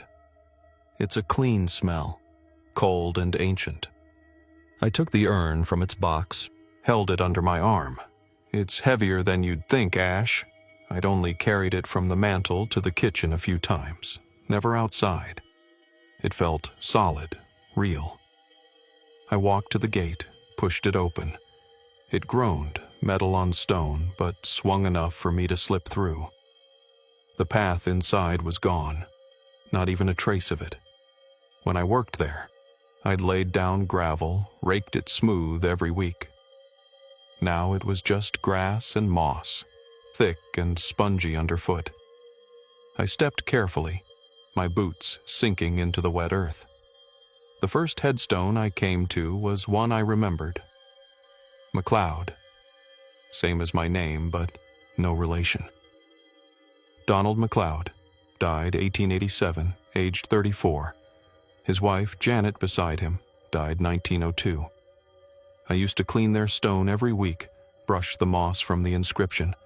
Now it was half covered, the lettering worn away by wind and rain. You could barely make out the dates. I ran my finger over the indent, felt the cold stone. It was like touching history, though I know that sounds dramatic. It's just what you think when you're alone in a place like that. I walked further in, toward the hill where Margaret and I had sat. The fog was getting thicker, making it hard to see more than a few feet ahead. I had to go slow, watch for the stones that had fallen. Some were just fragments now, broken pieces of granite scattered like teeth. The church loomed up on my left, a dark shape against the gray sky. Part of the roof had collapsed since I'd last seen it, exposing the rafters. They looked like ribs. I remember thinking that, and then telling myself not to be morbid. Margaret never liked morbid thoughts. She said life was sad enough without borrowing trouble. I reached the hill, or what I thought was the hill. It was hard to tell with the fog.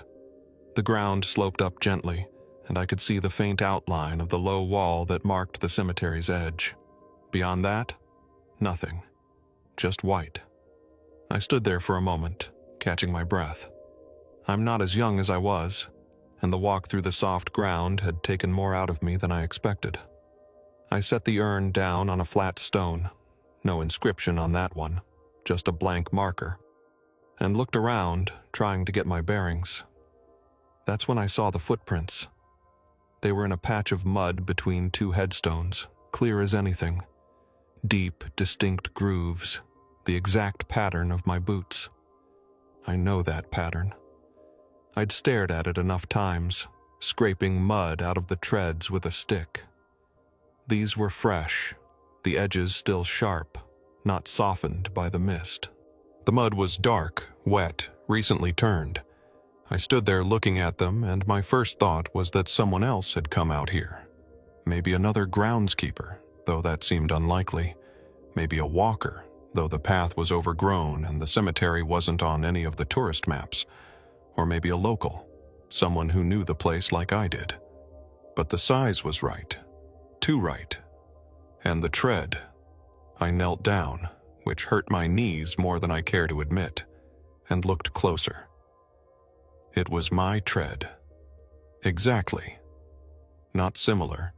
Not close. Exact. I could see the little nick in the left heel where I'd caught it on a piece of rebar back in '92. I remember that day.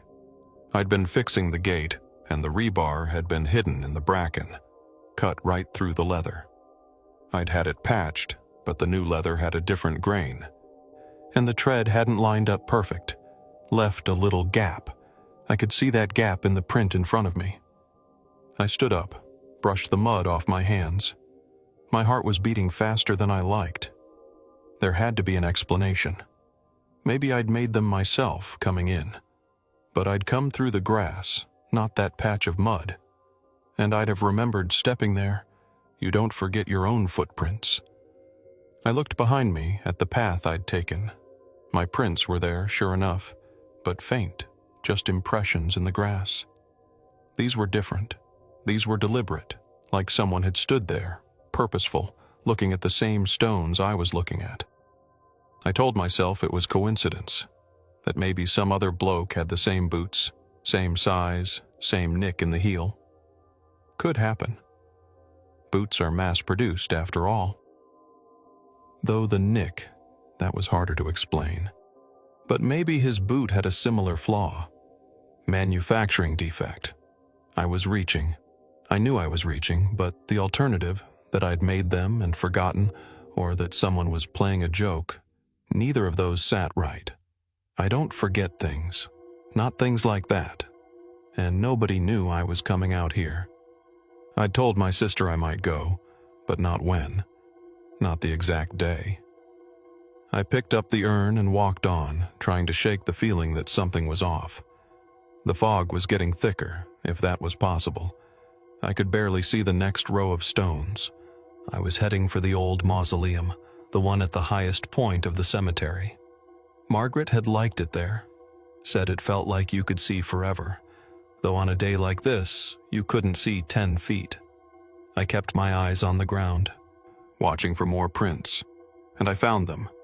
Another set, just as clear, leading up the hill. They were ahead of me, always ahead.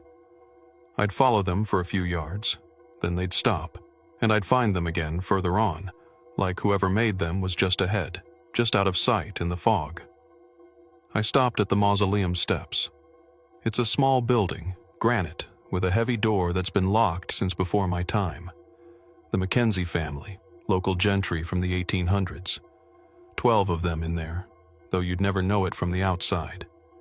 The steps are worn concave from centuries of feet. I used to sit there on my lunch break, eat the sandwiches Margaret made me. Cheese and pickle, same as that day she visited. I'd sit and listen to the wind and feel like I was the only person left in the world. It was a good feeling then. Lonely, but the kind of lonely you choose. There was something on the steps. A book. Small, leather-bound. The kind you'd use for a diary. It was lying there like someone had just set it down, the pages open to the middle. I knew that book. I'd owned that book. It was my maintenance log from when I worked here. I'd write in it every day, note what I'd done, what needed doing. Grass cut, south section. Stone 147 reset. Gate hinge loose. That sort of thing. I thought I'd thrown it away when I left, or left it in the shed for the next bloke.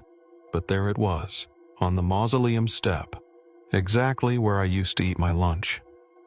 I set the urn down again. I was setting it down a lot, I realize, and picked up the book. The pages were damp, but not soaked. The ink had run a little, but I could still read it.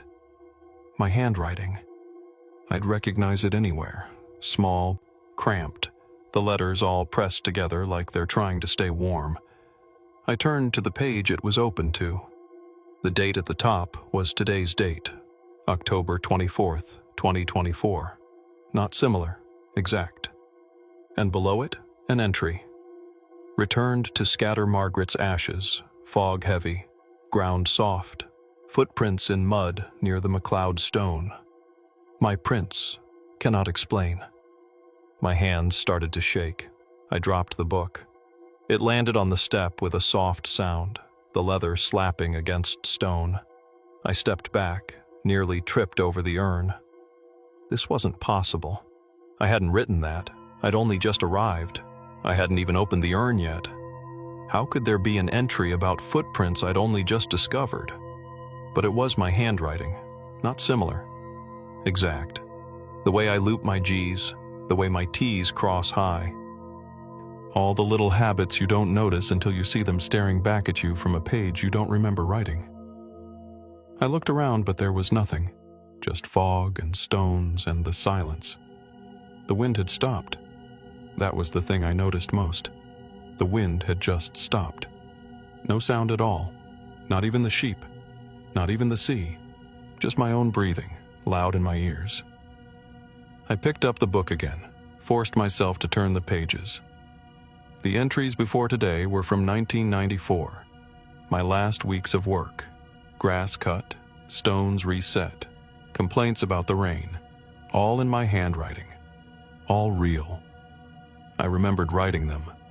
But the last entry, the one for today, that was new. That was impossible. I told myself it was a trick. Someone had found the book, copied my handwriting. A sick joke. But who? Who would know about this place? About me? About Margaret's ashes? My sister maybe, but she wouldn't. She's not cruel, not like that. And she couldn't copy my hand that perfectly. Nobody could. It takes years to learn someone's handwriting that well. And why? Why go to all that trouble for a joke on an old man scattering his wife's ashes in an abandoned cemetery? I put the book in my pocket. It fit like it belonged there, which I suppose it did. I picked up the urn and walked away from the mausoleum down the other side of the hill. I needed to think. Needed to find a place that didn't feel like it was watching me. The fog was so thick now I could barely see my own feet. I stumbled twice, caught myself on headstones. They were cold, damp. The moss came off on my hands, green and slippery. I wiped it on my trousers. Didn't care about the mess. Didn't care about anything except getting away from those prints, that book, that feeling that I was following myself. But the prints were everywhere. Every patch of mud, every soft bit of ground. There they were. Always ahead of me, like I was chasing someone I could never catch. I stopped at the low wall at the edge of the cemetery, where Margaret and I had sat all those years ago. The view was gone, just white. I could have been anywhere. Could have been nowhere. I set the urn on the wall and sat beside it, my back to the fog, facing the cemetery, facing all those stones I'd tended, all those names I'd kept clean. They were strangers to me now. The names blurred together. Too many of them. Too many dead. That's when I noticed the cold. Not just the damp air, but a real cold, deep and penetrating.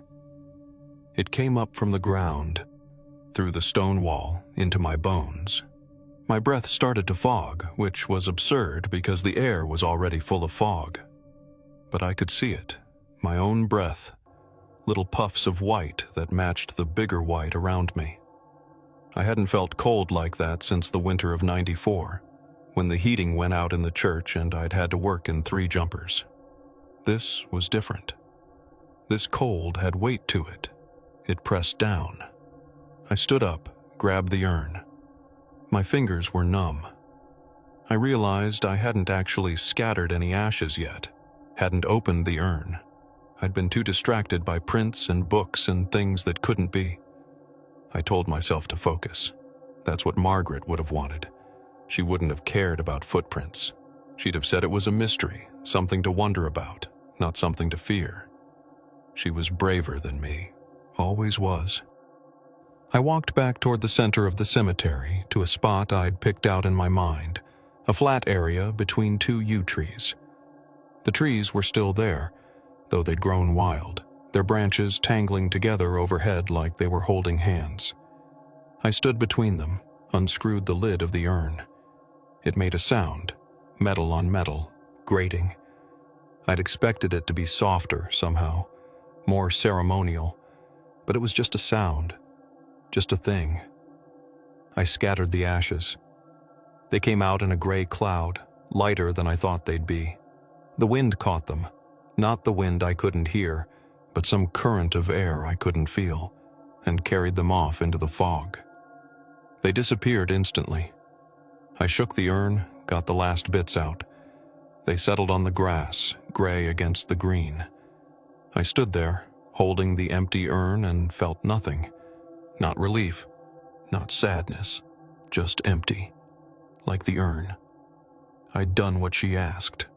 That should have been the end of it. I should have gone home, put the urn on the mantel next to the photograph, had my tea. That should have been it. But I looked down, and there were more prints. Fresh ones, in the ash. Not my boot prints. Smaller, lighter. The kind of prints a woman might make if she were walking carefully through soft ground. They led away from where I stood between the yew trees toward the church. I followed them. I don't know why.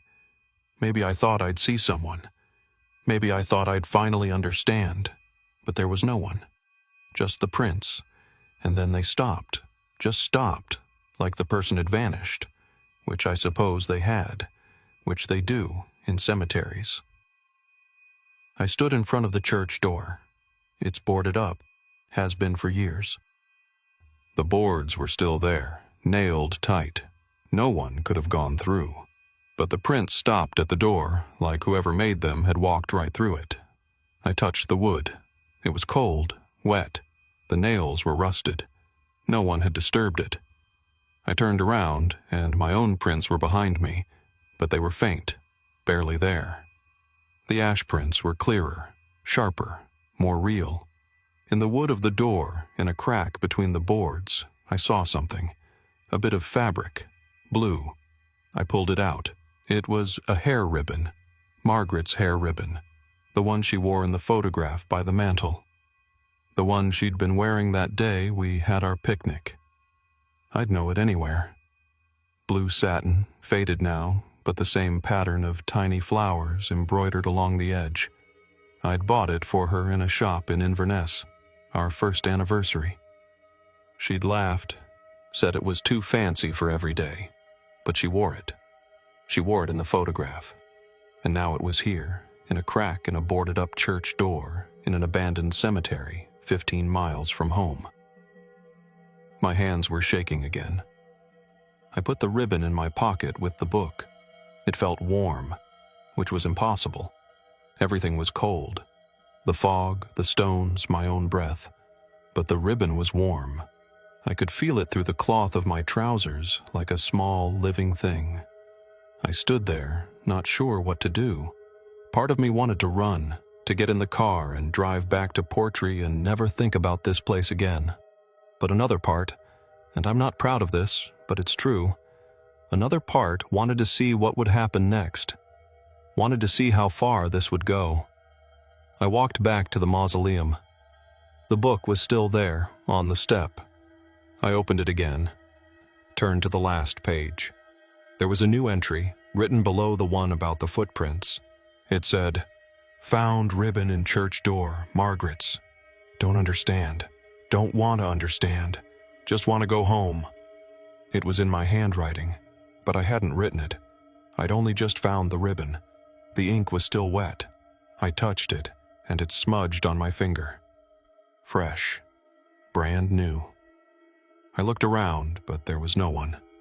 Just fog and stones and silence. I took the book and the ribbon and the urn, and I walked back to the car. The footprints followed me, Mine and the smaller ones, side by side sometimes, like two people walking together. I didn't look back. I just kept walking, kept my eyes on the gate ahead. The car was where I'd left it, though it looked different in the fog, like a ghost of itself. I got in, threw the urn and the book on the passenger seat, the ribbon I kept in my pocket. I started the engine and drove away without looking in the rearview mirror. I didn't want to see what might be standing there, watching me go. The drive back was a blur. I don't remember much of it. I must have passed other cars, but I don't recall seeing any.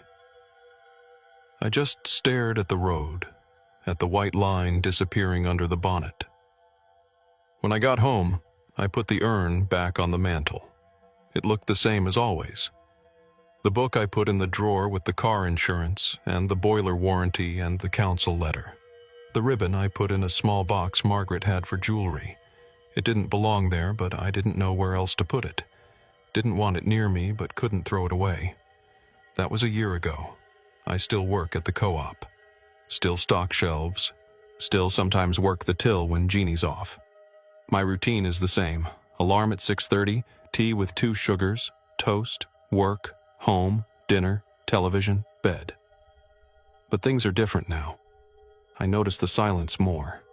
I notice when the wind stops. And every Tuesday, my day off, I drive out to the cemetery. I tell myself it's to check on things, to make sure the ash scattered properly, to tend the graves like I used to. But that's not why I go. I go because every time, the book is there, on the mausoleum step, open to today's date.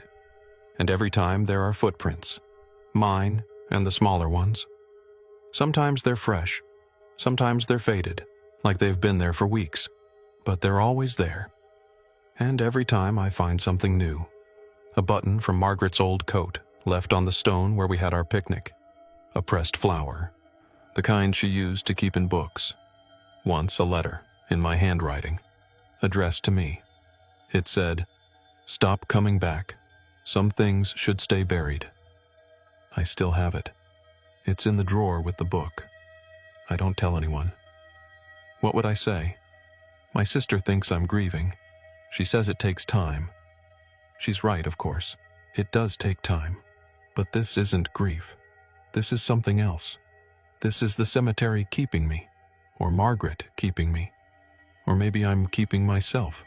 I don't know anymore. I used to be logical. Used to be rational. Now I just follow the prints and read the book and collect these things that shouldn't exist. The neighbors have noticed. Mrs. Campbell next door, she asked if I was all right. Said she sees me leaving early on Tuesdays, coming back looking tired. I told her I'm fine, just visiting Margaret. She nodded like she understood. But she doesn't. Nobody does. The boy who delivers the paper, he asked why I get 2 copies now. I told him it was a mistake. But it's not a mistake. The second copy always has different headlines. Things that haven't happened yet. Or things that happened years ago. I keep them in a pile by the door. I don't read them. I just collect them. At work, Jeannie asked if I was sleeping all right. Said I looked pale. I told her it's just the winter coming on. But the truth is, I don't sleep much. I lie in bed and listen to the wind. And sometimes the wind sounds like Margaret humming. Sometimes it sounds like my own voice, saying things I haven't thought yet. And sometimes, it's just silence. The kind of silence you get in a cemetery, when even the dead are holding their breath. I still make tea every morning, 2 sugars, but the mug with the chip in the handle, Margaret's mug, I found it broken last month. Clean break, right down the middle. I don't remember dropping it. I just came downstairs one morning and it was in 2 pieces on the kitchen floor. I glued it back together, but it leaks now. I still use it. I don't mind the tea being cold by the time I finish. Cold is just a temperature. It doesn't mean anything. The car's been acting up. Sometimes I'll be driving out to the cemetery and the radio will turn on by itself. Not to music, just static. And underneath the static, voices. Not words, just tones, like people talking far away. I turn it off, but it comes back on. I've stopped trying to fight it. I just let it play. It's company, I guess. On the long drive through the hills, with the sheep and the empty houses, it's something to listen to besides my own thoughts. Yesterday, I found another set of prints. Not in the cemetery. In my own garden. Small prints, Margaret's size, leading from the back door to the lilac bush she planted. They were in the soft soil where I'd been weeding. I'd only weeded that morning. The prints weren't there when I finished. But they were there when I came out after lunch. I stood in them, put my own boots in the indentations. They fit perfectly, like they were made for me. Like I'd made them myself and forgotten. I don't know what any of it means. I don't think I want to know. Some things are better left as questions. Margaret used to say that. She said the best stories are the ones that don't end, because you get to keep telling them. I suppose that's what I'm doing. Telling the story. Living it, really. Every Tuesday, every footprint, every entry in that book. It's the same story, over and over. But it changes a little each time. A new detail. A new object. A new piece of something I can't quite hold on to.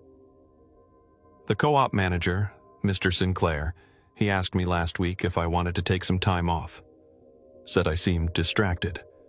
I told him I was fine. He looked at me like he didn't believe me, but he let it go. People do that. They let things go.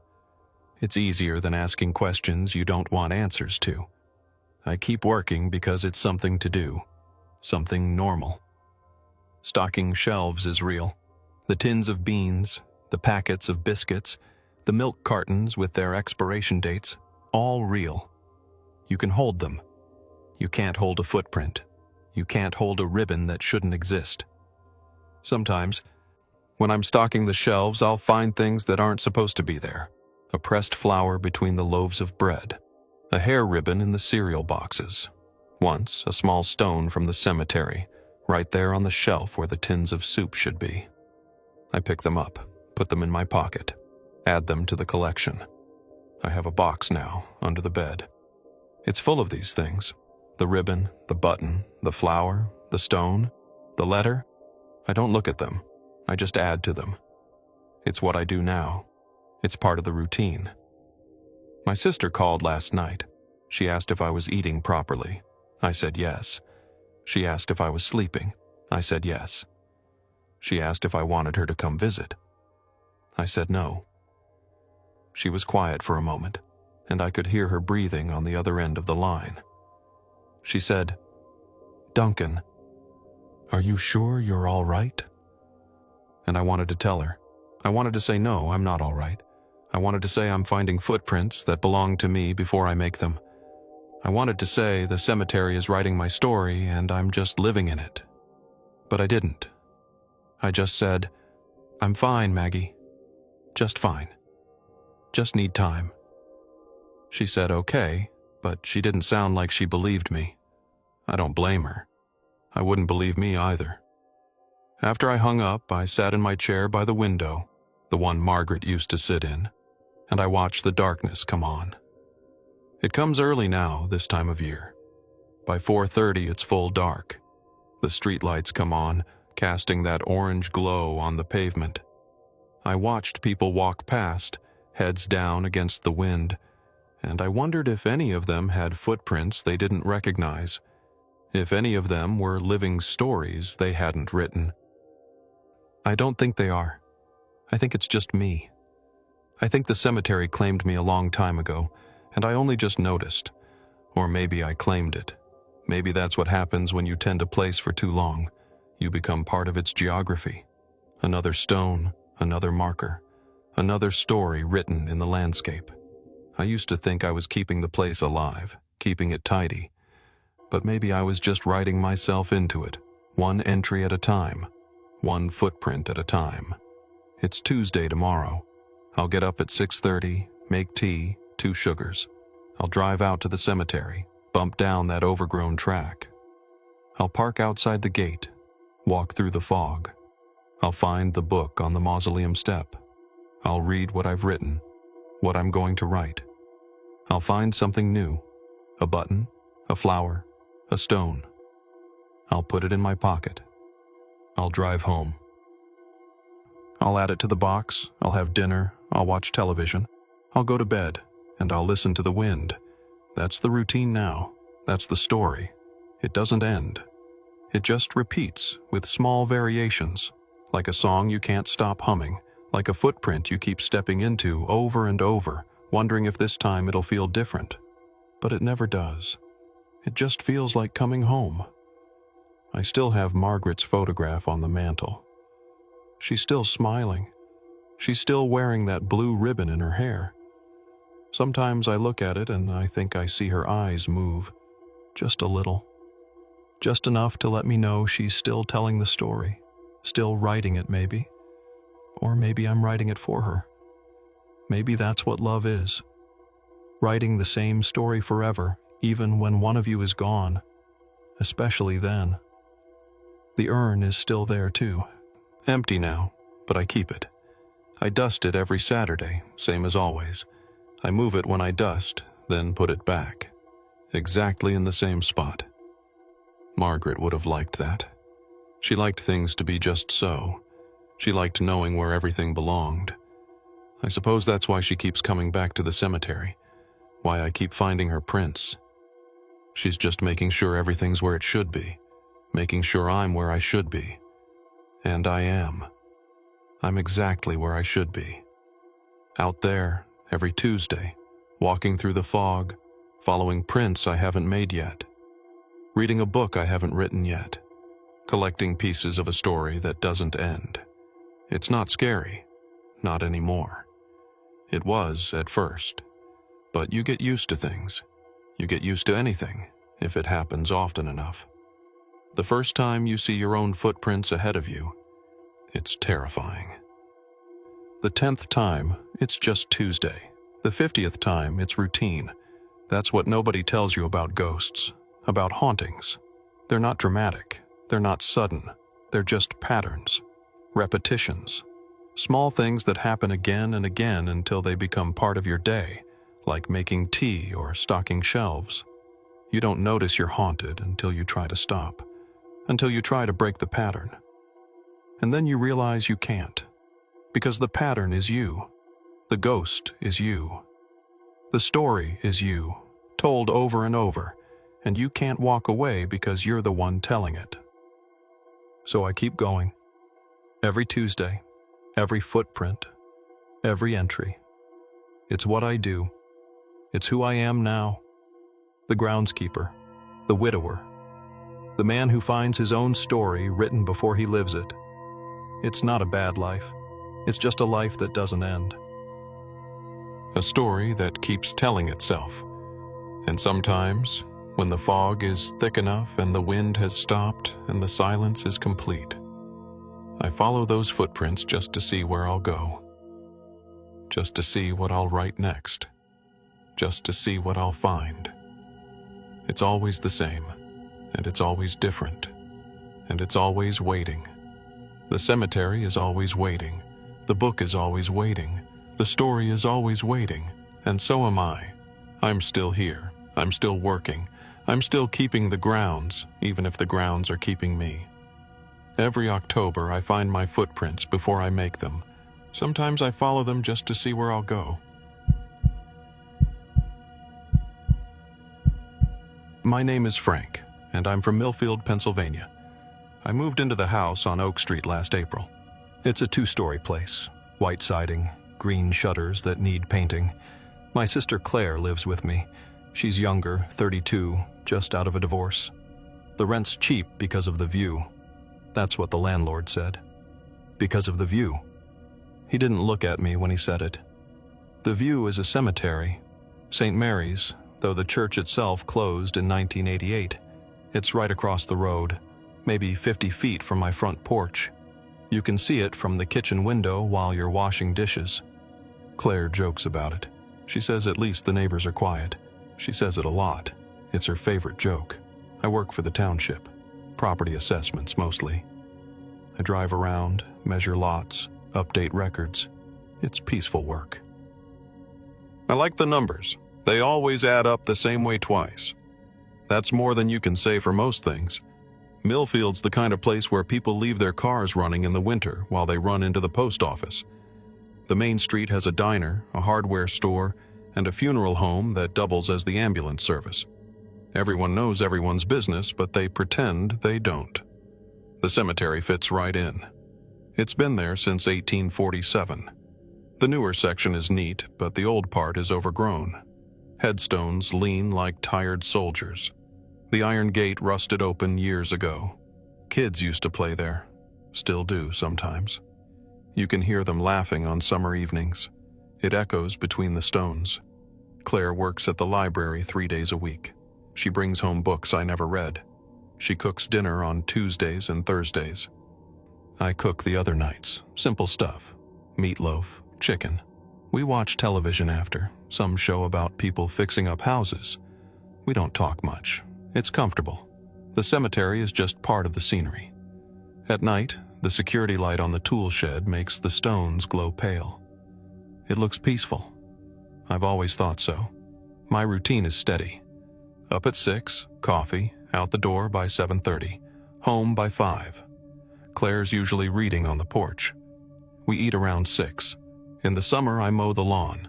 In the winter, I shovel. The cemetery gets plowed by the township, same as the roads. Old man Garvey does it. He's been driving that plow for 30 years. He doesn't talk much either. The first thing happened in late May. I came home and the gate was closed. Not just pushed shut, but latched. The latch is rusted orange. You have to lift it just right. I hadn't seen it closed in months. I figured Garvey had done it. Maybe he was testing the hinges. I went inside. Claire was at the stove. I asked if she'd seen anyone messing with the gate. She said no. She asked why. I said it was closed. She shrugged. Maybe the wind, she said. But there hadn't been wind. That was a still day. Hot. The kind where the air sits on you. I didn't think about it again until the flowers. Someone had put fresh daisies on a grave near the back. A grave from 1862. Belonged to a Mary Donnelly. The flowers were bright white, wrapped in that green florist paper that holds water. They couldn't have been there more than a day or two. I noticed them on my way to work. I mentioned it to Mrs. Hennessy at the township office. She keeps the cemetery records. She said maybe it was a descendant.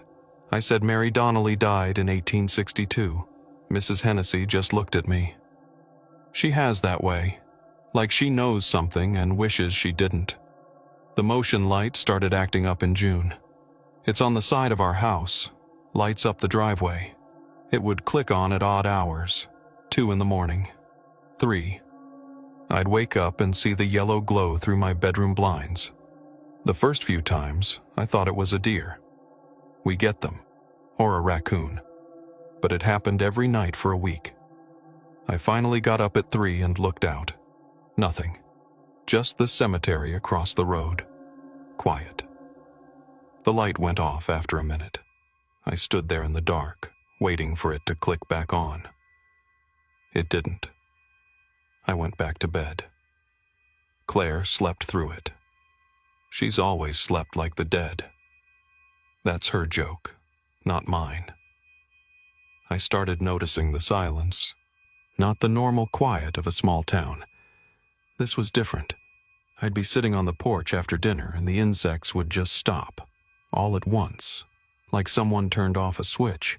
The air would feel heavier. Claire said she didn't notice. She had her headphones in, listening to some podcast. I sat there in the stillness and watched the cemetery.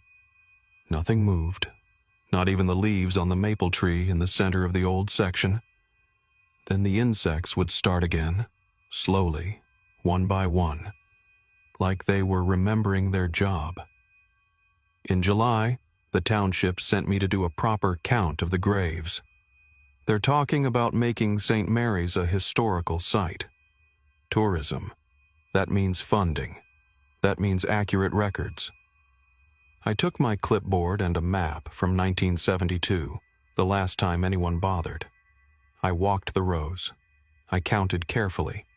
I got 312 graves. I counted again, same method. 308. I walked the perimeter, checked against the map. The map showed 310. I counted a third time, 315. I stood in the center and looked around. The stones seemed to be in different places, not dramatically, just shifted. A foot to the left, a foot to the right, like they'd been eased out of line over the years. But some of them were new, 1950s, 1960s. They shouldn't have moved at all. I went to see Garvey. He lives in a trailer behind the fire hall. I asked him about the gate. He said he hadn't touched it. I asked about the plowing. He said he just cleared the main path, never touched the old section. He looked at his boots when he talked. Didn't meet my eyes. I asked if he'd ever noticed anything off. He said, "Like what?" I couldn't think how to answer. He offered me a beer. I said no thanks. I've been off it since my last checkup. 6 months now. Claire's proud of me. I don't feel any different. That evening, I was washing dishes. Claire was on the porch. I heard her talking. Just casual conversation. I thought maybe she'd called someone. I glanced out the window. She was alone, sitting in the wicker chair, looking toward the cemetery. I dried my hands and went out. "Who were you talking to?" I asked. She looked confused. "No one," she said. I asked if she was sure. She said yes, but I heard her voice, clear as anything. It had that rhythm you use when you're answering a question, the back and forth of it. I didn't press. She already thinks I'm too focused on the cemetery. She says it's just old stones. She's right. She usually is. The footsteps started in August. I'd be in bed, almost asleep, and hear them on the gravel path that runs along the cemetery's edge. It's a distinct sound. Gravel has a voice. This was steady, like someone walking with purpose. The first night, I got up and looked. Nothing. The gate was open. The moon was out, bright enough to see the whole place. Empty. The next night, same thing. I mentioned it to Claire over breakfast. She said it was probably Garvey checking the plow. I said Garvey doesn't work nights. She said maybe it was an animal. I said animals don't walk like that. She didn't have an answer for that one. I started staying up later, waiting for the footsteps. They always came between 2 and 3. Always the same pace, not hurried, not slow, just walking. I tried recording it on my phone. When I played it back, there was nothing. Just wind. But there hadn't been wind that night. I know there hadn't been. Mrs. Hennessy retired in September.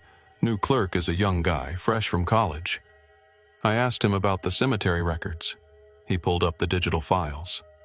They show 310 graves, exactly what the 1972 map shows. I asked if he'd ever been out there. He said no. I asked if he'd noticed any discrepancies. He looked at me like I was speaking another language. "Discrepancies?" he said. I said never mind. Claire started noticing things too, small things. The porch light would be off in the morning, even though she always left it on. Her keys would be on the counter instead of the hook by the door. She blamed me. I blamed her. Neither of us remembered moving them. Then her books started shifting. She'd leave one on the nightstand, find it on the kitchen table. She said I was messing with her. I said I wasn't. We both knew I wasn't. The whispering started in October. I'd be in the living room, Claire in her bedroom, and I'd hear someone say something, just a phrase, half a sentence. I'd call out, thinking she'd ask me something. She'd say she hadn't spoken. This happened 3-4 times a week, always when I was alone in a room, always just loud enough to hear, not loud enough to make out the words. It had a cadence, like a name, like someone calling. I took a walk through the cemetery on a Sunday afternoon. Claire was at the library. I went to the Mary Donnelly grave. The daisies were still there. They hadn't wilted, not even browned at the edges. That was impossible. They'd been there 5 months. I touched them. They felt real, fresh. I looked around. The cemetery was empty. The air was still. The insects were silent. I counted the graves in the old section again. I got 47. The map said 46. I counted again, 45. I felt something cold on the back of my neck, like a breath. I turned. Nothing. Just stones and sky. That night, the footsteps stopped outside my bedroom window, not by the road, right under the window. The bedroom faces the side yard, not the cemetery. There's just grass there. A flower bed Claire planted. I lay frozen, listening. The floorboards in the hall creaked. Claire was asleep. I could hear her breathing. This was something else. I got up, slow, and looked out the window. The motion light was on. No one there. But there were footprints in the dew. They came from the direction of the road, crossed the yard, stopped under my window. Just stopped. No prints leading away. I didn't sleep after that. I sat in the kitchen with the lights off, watching the cemetery. The security light on the shed flickered. Once, twice, then it steadied. At 4:17, I saw someone, just a shape moving between the stones. Not walking on the path, moving through the rows. I couldn't see details, just a darkness against the pale stones. It stopped, turned, faced my house. Then it was gone. Not walked away. Just not there. Claire found me in the morning, still at the window. She asked what was wrong. I told her. All of it. The counting, the flowers, the footsteps, the shape. She listened. She didn't laugh. She didn't tell me I was imagining things. She just said, "We should talk to someone." We talked to Old Man Garvey. He was the only one who might know. We found him at the diner, having his coffee. I asked about the cemetery's history. He looked at Claire, then at me. "You live across from it," he said. It wasn't a question. I said yes. He stirred his coffee. "My father plowed that road," he said. "He told me never to stop there, not even for a flat tire." I asked why. He said, "Because some places, the ground remembers who it wants." Claire asked what that meant. He didn't answer. He just said, "You should move." He left money on the table and walked out. We didn't see him again. He stopped plowing the cemetery path after that. Township had to hire someone from the next town. Costs more. The cold spots started in November. I'd walk into a room and the temperature would drop. Just in one spot, like standing in a refrigerator. Claire felt them too. We'd be watching TV and she'd shiver. I'd touch her arm. Her skin would be ice. The thermostat wouldn't change. Just that spot. They moved around the house. The kitchen corner by the stove. The hallway outside the bathroom. My bedroom closet. Always just one place for a few minutes, then gone. One night, I heard my name. Clear as Claire saying it. But Claire was at work. The library stays open late on Thursdays. I was alone. It came from the living room. I stood in the kitchen doorway, looking in. The room was empty. The whisper came again. "Frank." Just that. My name. I answered. I said, "Yes?" There was a pause, then a sound like a sigh. The cold spot appeared in the middle of the rug. I could see my breath. I started checking the cemetery records at work. The digital files show 310 graves, but I found the original paper ledgers in the basement. They show 308, then 312, then 306. The handwriting is the same, but the numbers change. Same book. Different counts. I thought maybe I was misreading. I'm not. The ink is faded but clear. The numbers are different. Someone, maybe me, I don't remember, had penciled notes in the margin. "Recount required," Discrepancy noted. Unable to verify. Dates from the 1970s, 80s, 90s, all the way back. I asked the new clerk if he'd seen the ledgers. He said they'd been digitized. He didn't see the point in keeping the old books. I asked what happened to them. He said they were probably thrown out. I went to the basement. The ledgers were gone. I know they were there. I'd seen them the week before. Claire stopped sleeping.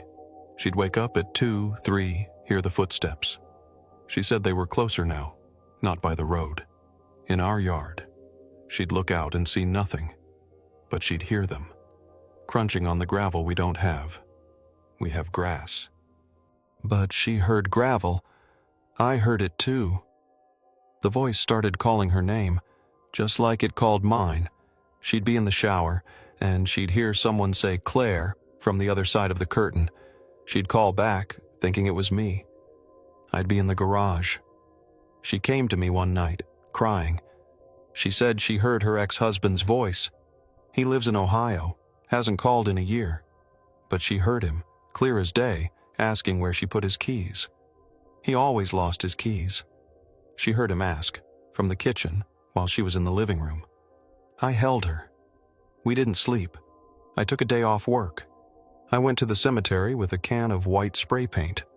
I know that's illegal. Vandalism. But I needed to know. I marked each stone with a number. 1 through whatever I counted. It took all morning. I counted as I went. I got 318. I took photos. I went home. Had lunch. I went back. The paint was still there. I counted again. 314. 4 stones were missing numbers. Not the paint. The stones themselves. Different ones. I counted a third time. 322. There were stones I didn't recognize. Same style, same age, but I'd swear they weren't there that morning. I took more photos. I went home and compared them. The stones had moved, not much, but they had, and there were more, or fewer, depending on when I looked. That evening I found a stone I'd marked, number 47. It was in my garage, just sitting there against the wall. No dirt on it, no marks from being moved. Just there, like it belonged. I didn't touch it. I called Claire. She came out. She saw it. She touched it. It was cold, colder than the air. She asked how it got there. I said I didn't know. We left it. We left the garage open that night. In the morning, it was gone. No marks in the dust, no sign it had ever been there. But I had a photo. Claire had touched it. We both knew. The neighbor on our left, Mrs. Gable, she's lived here since 1965. I asked her about the cemetery. She was watering her tomatoes. She said, "You don't want to know." I said I did. She turned off the hose. "Those graves," she said, "they're not all filled." I asked what she meant. She said, "Some of them are waiting." She went inside. She hasn't spoken to me since. I looked up the property records. Our house was built in 1953. The land was part of the cemetery's original lot. They sold it off, needed the money. There's a clause in the deed. Subject to prior claims. I asked the township lawyer what that means. He said it's just legal language. I asked about the cemetery. He said it's abandoned. I said it's not. He looked at me. "Frank," he said, "you need to take some time off." I started dreaming about the graves, not nightmares, just dreams where I'm counting. I count and the numbers never come out the same, and someone's watching me, not a person, just a presence. It doesn't move. It just is. I wake up exhausted. Claire moved out last week. She said she couldn't take it. She said she loved me, but the house wasn't right. She said she heard voices in the walls. She said she felt someone sit on the edge of her bed at night. She said it wasn't safe. She left most of her books. She left her keys on the hook. They were there the next morning. She'd taken them with her. I saw her put them in her bag, but there they were. I'm alone now. The footsteps are louder. They come up the porch steps. They stop at the door. They don't knock. They just stand there. I can feel the weight of them through the wood. The cold spots have merged. The whole house is cold. The thermostat reads 72. It feels like 50. Yesterday, I found a gravestone in my bedroom. Small. Just a marker, really. Like for a child. It had my name on it. Not my full name. Just Frank. No dates. I called the police. Officer Danvers came. He's new. He looked at the stone. He said, "Where'd you get this?" I said it was just there. He said, "People don't just leave gravestones in houses." He asked if I was okay. I said I was fine. He said he'd file a report. He left the stone. He said it was evidence. He'd send someone to pick it up. No one came. I went to the cemetery today. I counted one last time. I got 327. I counted the stones that have my name. There are 3, all different. All the same. I looked at the Mary Donnelly grave. The daisies are still there, fresh as the day they appeared. I touched them. They felt like nothing, like air. The security light on the shed is flashing now. On, off. Steady. Like a signal. I watch it from my window. It's been flashing for an hour. I know what it means. I don't know how I know, but I do. I keep the porch light on. I don't know why. It doesn't help, but I do it. I still keep the porch light on, facing the stones. My name is Hanna, and I'm from Prague. I guess I should start by saying that I don't really believe in any of this stuff. Ghosts, curses, whatever. I'm a documentary filmmaker. I work with facts, footage, audio levels. I spend my days trying to capture what's real, not what's... whatever this was. That's what I keep telling myself anyway. But I'm getting ahead of things. It was last summer, July, one of those weeks where the heat just sits on the city like a wet blanket. I'd been hired. Well, hired is a strong word. I'd gotten a grant, a small one, enough to keep me going for a couple months while I worked on this project about forgotten burial grounds. The Jewish cemetery on the outskirts, the one behind the old Skoda factory that closed down in '09, that was supposed to be my centerpiece. It's not one of the famous ones. It's small, maybe 2 acres, tucked back behind chain-link fencing that's more rust than metal. The city doesn't maintain it. Some volunteer group mows the front section once a year, but the back half is just wild. I mean really wild. Blackberry brambles 8 feet high, weeds so thick you can't see the stones. The cicadas were insane that summer. This constant drone that became the background hum to everything. I'd been out there 3 days already, just scouting, getting B-roll of the vegetation, the way the light hits the broken headstones. I'm not religious. Never have been. My family's Jewish, technically, but we're the kind that celebrates Christmas and maybe lights candles once a year if someone remembers. My grandmother died when I was 12, and after that, the whole thing just faded. So this wasn't a personal pilgrimage. It was a job. A story I wanted to tell about memory and neglect. That's what I told the grant committee. That's what I told my boyfriend Tomasz, who thought the whole thing was morbid but supported me anyway. He's a programmer, very logical. We've been together 4 years, living together for 2, in this tiny flat in Zhishkov with a balcony that overlooks nothing special. He's the kind of person who falls asleep to podcasts about economic theory. I love him for that solidness. The cemetery is about a 40-minute bus ride, then a 15-minute walk through this industrial no-man's land. The factory is just a husk now, windows broken, graffiti everywhere. You can smell the stagnant water from the drainage ditches. There's wild garlic growing everywhere, this sharp, almost sweet smell that mixes with the rot. The first day I went, I just walked the perimeter. The second day, I brought my camera, a Canon XC15, nothing fancy but reliable, and started getting establishing shots.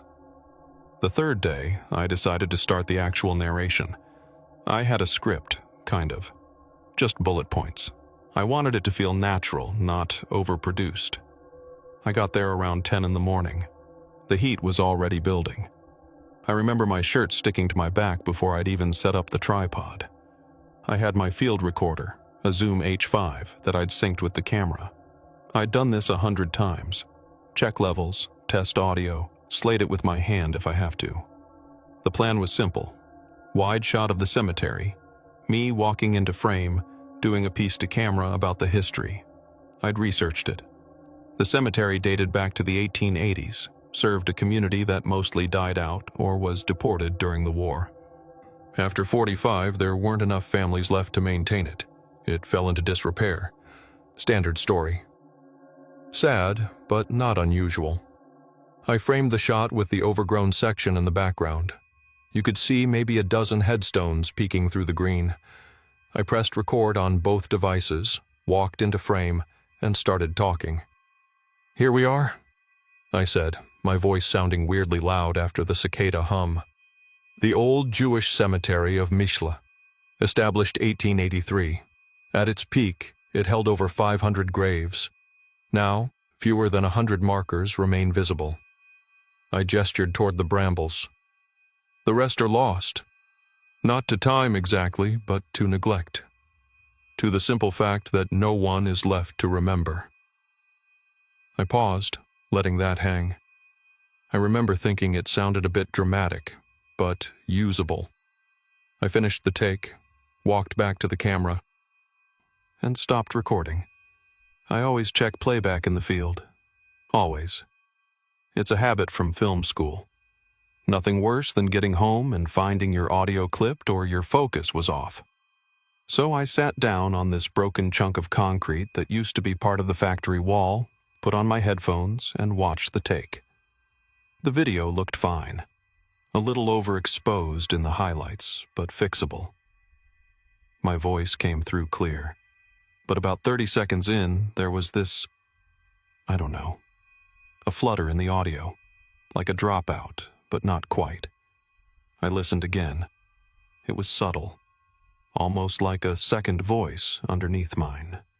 But not really a voice, more like a whisper of static that had shape. I figured it was a cable issue. The heat can do that, make connections fussy. I made a mental note to check the XLR cable when I got home.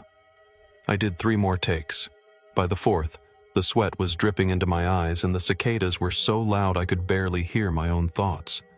I packed up around 1, took the bus back. Tomasz was at his desk when I walked in, hunched over his laptop. He asked how it went. I said fine, mentioned the audio glitch. He suggested I clean the contacts with alcohol. Practical. That's him? That night, I transferred the footage to my laptop. I always do a rough pass before bed, just to see what I have. I pulled up the first take, the one with the flutter. This time, listening on my studio monitors, it was more pronounced. That static whisper was there, but now it seemed to align with my words. When I said Mikkel, there was this faint echo, but it wasn't my voice. It was lower, harsher. I cranked the volume, isolated the track. It was definitely speech. I could make out consonants, but it was buried so deep in the noise floor, it was like trying to hear a conversation through a wall. I called Tomasz over. He listened, headphones on, that focused programmer face. He said it was probably RF interference. The factory, even abandoned, might have old wiring, or a transformer nearby. He pulled up a spectral analyzer, showed me these spikes in the low mids. See? Environmental noise. You can filter it out. He built me a quick EQ preset. It did clean it up, mostly. But that night, as I was falling asleep, I kept hearing it, that shape in the static. The next day, I went back. I brought a different mic, just in case. A shotgun this time, more directional. I decided to get some close-up shots of individual graves. There's one section, near the back, where a few stones are still accessible. You have to push through this archway of blackberry canes that scratch the hell out of your arms. I wore a long-sleeve shirt, but it was so hot I almost immediately regretted it. The air back there is different, stiller. The cicada drone is muffled, replaced by this low buzz of flies. The smell of wild garlic is stronger, mixed with something else, something sweet and wrong, like fruit left in the sun too long. I found a grave I liked. The inscription was still legible. Ruzhena Kohutova, 1864 to 1921, beloved mother. The stone had this crack running through it, and moss had colonized the letters. I set up for a detail shot. I thought I'd do a voiceover later, but I decided to record some scratch track on the spot, just to note my thoughts. I pressed record. Ruzhena Kohutova, I said, trying to keep my voice low, respectful. Her stone is one of the few in this section that's still fully legible. The crack suggests frost damage, but the moss... I paused. There was a sound. Not a cicada, not a fly. A dry rustle, like paper being crumpled. I looked around. Nothing. Just weeds and stones. I continued. The moss suggests moisture retention. This area probably doesn't drain well. I finished the take. As I was packing the tripod, I heard the rustle again, louder. I turned, and for a second, just a second, I thought I saw something move behind a headstone about 20 feet away. A shape, low to the ground, but the heat does that. Mirage shimmer. I told myself it was a cat, or a fox. They're common out here. I did a few more graves. Each time that rustling came, always just after I stopped recording. I started to feel, I don't know, watched. But that's stupid, it's a cemetery. The whole point is you're surrounded by the dead. It's supposed to feel heavy. I pushed through it. Around noon, I sat down to check footage. I pulled up the Ruzhena clip first. The audio was clean, no weird static. I felt relieved. Then I played the second clip, the one for a grave I hadn't identified yet. The stone was worn down to almost nothing, just a smooth nub. In the video, I started talking. This marker is too eroded to read, possibly a child's grave, given the size. But then, underneath my voice, I heard it again, that whisper static. And this time, I could make out a word. Clear as anything. It said, Kohout. Just that. Kohout, the surname from the previous grave. My blood went cold. I rewound it, listened again. It was there. Faint, but there.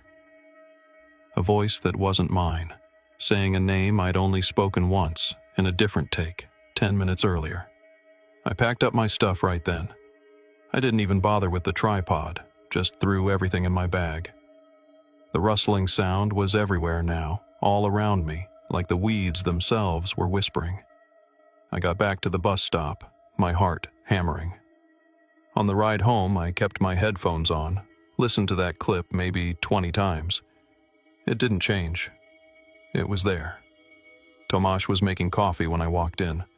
I must have looked like hell because he just stopped and said, "What happened?" I told him. The whole thing. The voice, the name. He listened, but I could see the skepticism.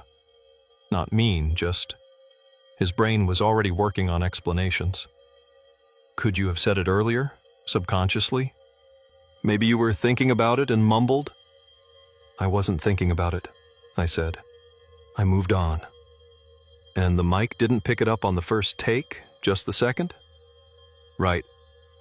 He sat down with my laptop, pulled the audio into Pro Tools. He isolated the frequencies, inverted the phase, all his technical magic. It's definitely a voice, he said finally. Or voice-like. But Hannah, it could be anything. Radio interference that happens to sound like that word. Or you did say it, and the shotgun mic picked up a weird reflection. Sound does strange things in open spaces. I wanted to believe him. I did. But that night, I dreamed about the cemetery. Not scary, just real. I was walking through the brambles, and every stone I passed whispered its name. I woke up at 4 in the morning, drenched in sweat, and I could smell wild garlic in our bedroom. I got up, checked all the windows. They were closed. The next day, I didn't go to the cemetery. I told myself I needed a break. I stayed home, tried to edit what I had. But every time I opened the project, I heard that whisper. Kohout. Kohout. It was like it had infected the file. I called the grant administrator, a woman named Jenna at the Jewish Heritage Foundation. I asked, casually, if anyone else had reported anything strange while working at the Michael Cemetery. She laughed. Strange how? I don't know. Audio issues, equipment malfunctions. Not that I've heard, but it's an old place. Bad wiring nearby, maybe? I could tell she thought I was incompetent. I thanked her and hung up. Tomasz suggested I take a different approach. Don't do narration on site. Record it here, in the studio. Use the footage but separate the audio. See if that helps. It was a good idea. So the day after, I went back just for visuals. No mic, just the camera on a stabilizer. I figured I'd get some tracking shots, really cinematic stuff, and worry about the story later. I got there early, just after 9. The heat was already building. I walked the perimeter, shot the factory from different angles, got some nice close-ups of the rust on the fence. I felt professional again, in control. I decided to push into the back section, the really overgrown part I'd only seen from a distance. There was a path, kind of, just a depression in the weeds where water must run when it rains. I followed it. The brambles were so thick they formed a tunnel. My stabilizer beeped. It was working overtime to keep the shot steady. I emerged into this clearing I hadn't seen before, maybe 20 feet across. The ground was bare dirt, packed hard. In the center was a gravestone that looked different, cleaner. The inscription was sharp, recent. Peter Kovacs, 1978 to 2023. I did the math. He died last year. That was weird. The cemetery had been closed to new burials since the 60s. I filmed it. I figured it was a test stone, maybe for a restoration project. Then I heard the rustling again, right behind me. I spun around. Nothing. But the air had changed. It was colder. Not a lot, but enough to notice. In that heat, even a few degrees felt like a draft from a freezer. I checked my phone. No service, which was normal out here. I decided I'd gotten enough. I turned to leave. That's when I saw them. Footprints. In the hard dirt. They were fresh, the edges still sharp. They led from the gravestone to the edge of the clearing, then disappeared into the brambles. I looked down at my shoes. I was wearing sneakers, the same ones I'd worn every day. The prints were barefoot, small, maybe a child's. My stomach dropped. I told myself it was a trick of the light, the way the dirt was packed. But they were so clear. 5 toes, a heel. I filmed them. I don't know why. Some part of my brain was still in documentary mode. Evidence. Get evidence. I got out of there fast. I didn't run, but I walked quicker than I had before. The brambles scratched my arms. The cicadas were deafening. When I got back to the bus stop, I realized I was shaking. On the ride home, I watched the footage of the footprints on my camera's LCD screen. They looked even more real on video. I texted Tomasz. Something's wrong. He called me immediately. I told him about the stone, the cold, the footprints. He was quiet for a long time. Hannah, he said finally, you need to stop going out there. Seriously, this is messing with you. I have to finish the project. The project isn't worth this. You're not sleeping. You're seeing things. It was on video, Tomasz. Then show me when you get home. We'll look at it together. But promise me you won't go back alone. I promised. But I knew I was lying. That night, we watched the footage.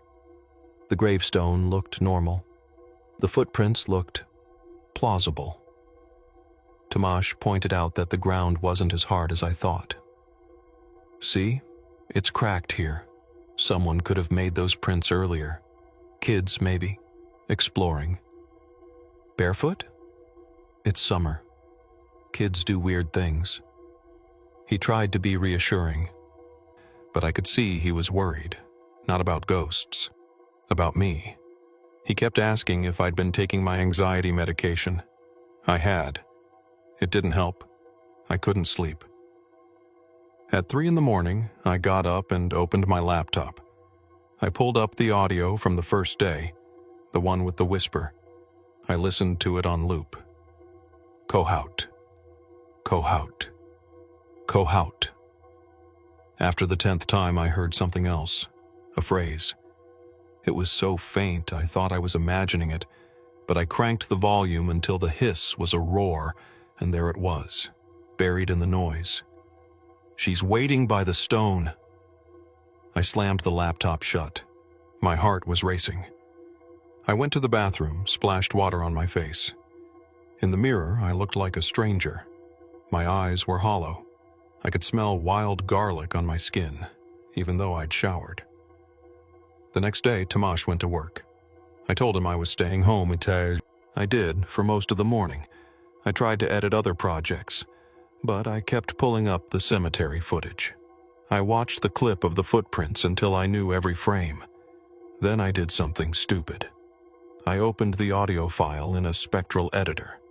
I isolated every frequency, and I found more. Whispers layered on whispers, names, dates, fragments of sentences, all in my voice, but things I'd never said. The child's grave is unmarked. The water table is high. They buried them 3 deep in 42. I'd never researched any of that. I didn't know if it was true. I called Tomasz at lunch. I need you to listen to something. I played him one of the fragments. The water table is high. That's your voice, he said. I know, but you didn't say it. No. There was a long pause. I could hear him typing in the background. Hannah, I'm looking at the waveform. This isn't spliced in, it's not overlaid, it's part of the original recording. It's like you said it, but the main track is silent at that moment. What does that mean? I don't know, but I don't like it. I hung up and sat there, staring at my screen. The project folder was open. I had dozens of files now. Audio, video, logs. I clicked on a video I hadn't watched yet. It was from the second day, the one where I'd filmed the eroded marker. I'd been so focused on the whisper that I hadn't really watched the video itself. I hit play. The shot was shaky. I was moving through the brambles. Then I emerged into the clearing where Peter Kovács's grave was. But in this video, from 2 days ago, the gravestone wasn't there. Just a bare patch of earth. And in the audio, underneath my narration about the eroded marker, I heard my own voice say, Peter Kovács, 1978-2023. He shouldn't be here. I checked the date on the file. July 12th. I'd found the stone on July 14th. The video showed the location before the stone appeared. I stopped breathing. For a full minute, I just sat there, not moving. Then I grabbed my keys. I had to go back. I had to see if the stone was really there, if I'd imagined it, if this was some kind of, I don't know, psychotic break. That made more sense than the alternative. The bus ride felt longer this time. I didn't bring any equipment except my phone. I just wanted to look. The factory looked the same. The fence looked the same. I pushed through the brambles, ignoring the scratches. I found the clearing. The stone was there. Peter Kovács, 1978-2023. I touched it. It was real. Cold, even in the heat. I took a picture with my phone. Then I looked at the ground where the footprints had been. They were gone. The dirt was smooth, undisturbed. But there was something else. A depression. about 6 feet long, 3 feet wide, like a grave that had been filled in recently. The earth was mounded slightly, covered with fresh weeds that had been trampled. I called Tomasz. No answer. I texted him the photo of the stone. Then I texted, "Something is very wrong here." I don't know how long I stood there. The cicadas stopped. That's what I remember most. That constant drone just ceased. The silence was so sudden it hurt my ears. Then I heard a beep. Electronic. Familiar. I looked around. Nothing. Then another beep. It was coming from the mound of earth. I should have left. I know that now. But I didn't. I knelt down. The ground was soft. I brushed away the weeds. There, half buried, was a camera. A Canon XC15. My exact model. The beep was the low battery warning. I pulled it out. It was caked in dirt, but the screen was still on. It had maybe 5% battery left. I brushed off the lens. The camera was mine. I mean, it was identical to mine. Same scratches on the body from when I dropped it in Brno last year. Same sticker from the rental house. I turned it over. The serial number was different. 1 digit off. My hands were shaking so hard I almost dropped it. I found the memory card slot. There was a card inside. I had my laptop in my bag. I'd brought it, just in case. I sat down right there, in the dirt, and booted it up. The card slid in. It mounted immediately. There was one video file. The thumbnail showed the clearing. I double-clicked. It was me, on screen. Same clothes I was wearing, same everything.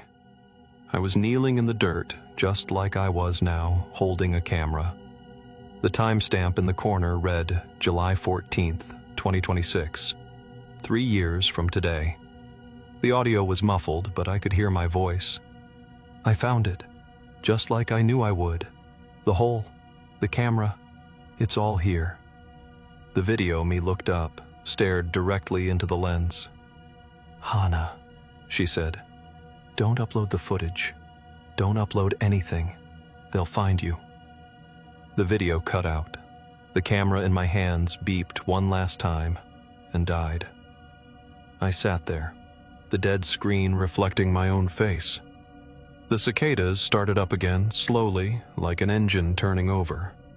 I looked at the mound. It was just a mound. But in the video, it was a hole, a fresh excavation. I stood up. My legs were numb. I walked back to the bus stop in a daze. I didn't look back. Tomasz called me when I was halfway home. "Hannah, what the hell is this photo? Where are you?" "I'm coming home." "What's going on? You sound—" "I'll explain when I get there." But I didn't. I couldn't. How do you explain that you found a camera from the future with a video of yourself warning yourself? He'd have me committed. Maybe he should. When I got home, he was waiting. He'd made tea. He does that when he's scared. We sat at the kitchen table and I told him everything. The video, the camera, the timestamp. He listened. He didn't interrupt. When I finished, he said, "Show me." "I can't. The battery died." "The memory card. Show me the file." I opened my laptop. The card was still mounted, but the file was gone. The entire card was blank, formatted, like it had never been used. Tomasz looked at me. I could see the calculation in his eyes. "Hannah," he said gently, "when was the last time you slept?" I didn't answer. I went to bed, but I didn't sleep. I lay there, staring at the ceiling, smelling wild garlic. The next day I stayed home. Tomasz went to work, but he called every hour. I didn't answer. I was going through my project files, every piece of footage, every audio clip, and I found more. In every recording, buried in the noise floor, there was my voice, saying things I hadn't said yet, describing graves I hadn't filmed. In one clip from day one, underneath my narration about the cemetery's founding, I heard, "The rear section floods in spring. That's why the stones sink." I checked my notes. I hadn't researched that, but a quick search online confirmed it. Flooding, water table. Everything the whispers had said was true. I called Tomasz. "I need to show you something. Come home." He did. I played him the clip, showed him the research. He was quiet. "This is impossible," he said. "I know. But it's happening." "Yes." We sat there, the laptop between us, the afternoon light fading. Finally, he said, "What do you want to do?" I thought about it. I could abandon the project, delete everything, but the grant money was half gone, and more than that, I needed to know. That's the filmmaker in me, I guess. The need to see the story through. "I have to go back," I said. "One more time. With you. We document everything. Multiple cameras, multiple audio sources. If something happens, we'll have proof." He agreed. Not because he believed in ghosts, but because he believed in me, in solving the problem, in data. We went the next morning, Saturday. We both carried cameras. I had my Canon, he had his phone, a GoPro, a field recorder.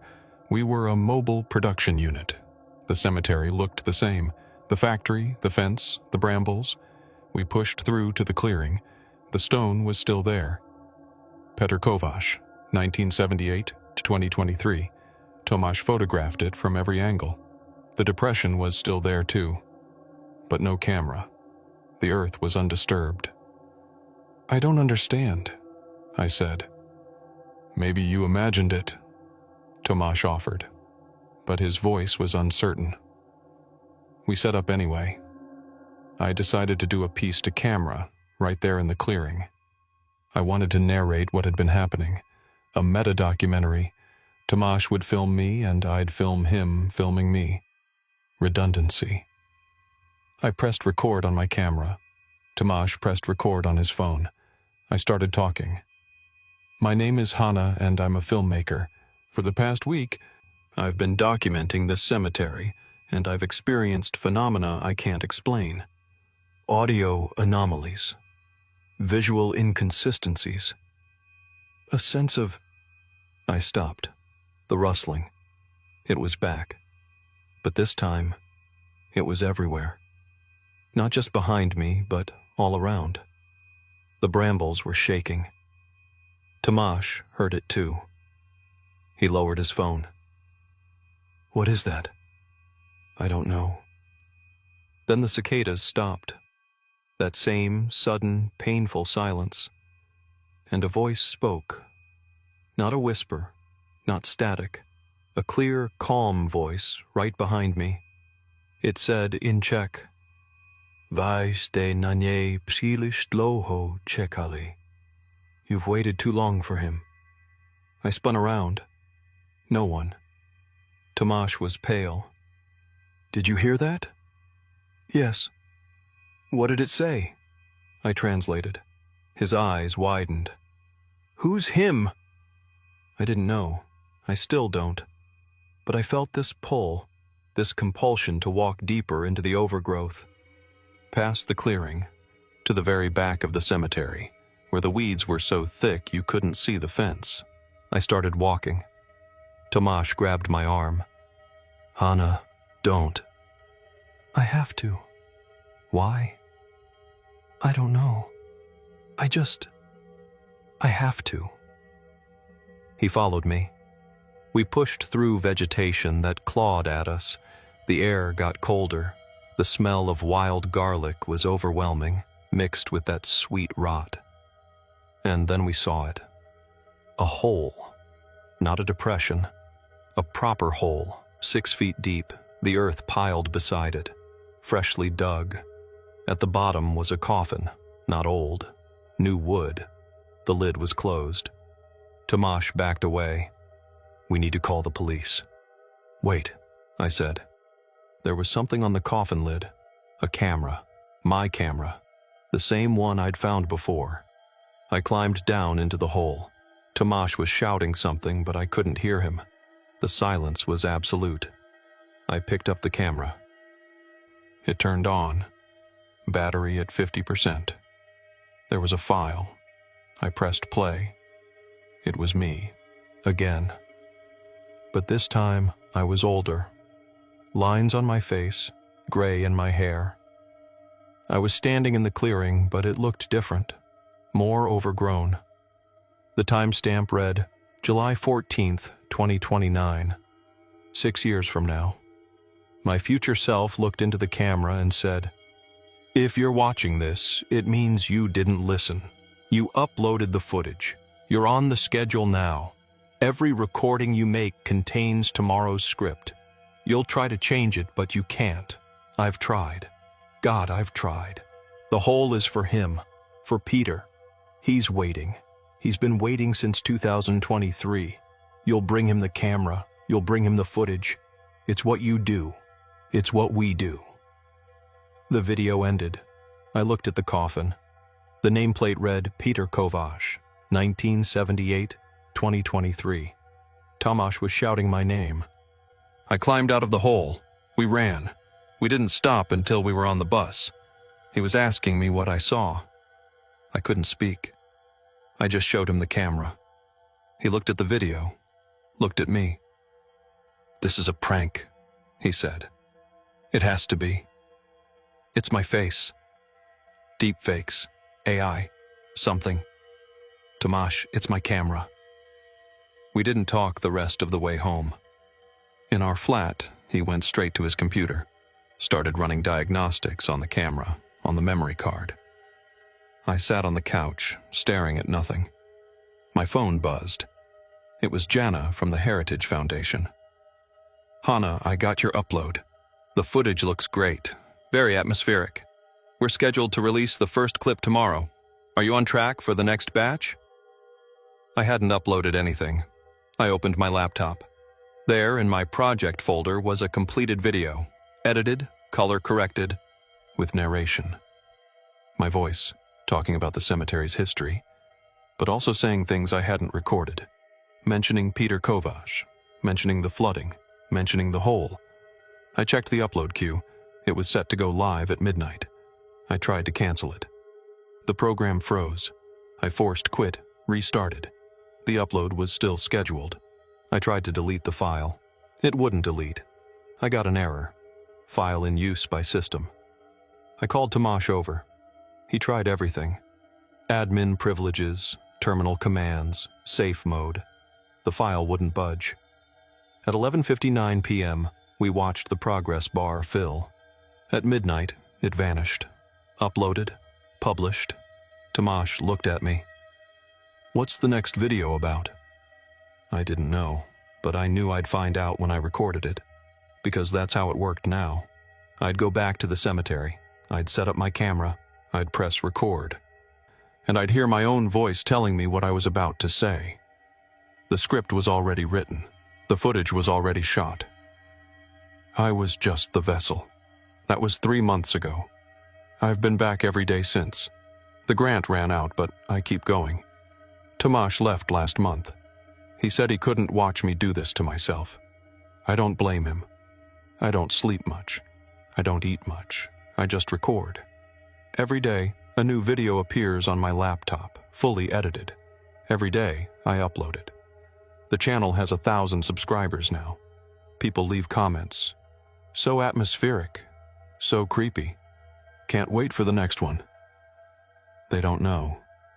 They think it's fiction. Art. Yesterday, I found a new camera in the hole. A newer model. The video on it was dated 2032. I looked older. Tired. I was standing in the clearing, and I said, "I still don't know who writes the script. I still don't know why, but I know the hole is almost ready. He's almost ready, and when he is, I'll bring him what he wants. The footage, the memories, the names." The video ended with me walking toward the hole, the camera left behind. I went home and checked my upload schedule. Tomorrow's video is titled The Arrival. I haven't watched it yet. I don't need to. I'll be there, in the clearing, saying words I don't understand, walking towards something I can't see. The script is already written. I just read what I'm going to say. I stopped asking who writes it. I stopped asking why. I just press record, and I listen to my own voice guide me deeper into the brambles, closer to the hole. The cicadas have stopped droning. They stopped weeks ago. Now it's just silence, and the whisper of my own voice, telling me what comes next. I don't fight it anymore. I just set up the tripod, check the levels, and wait for the prompt. The viewers are waiting, he's waiting, and I have a schedule to keep.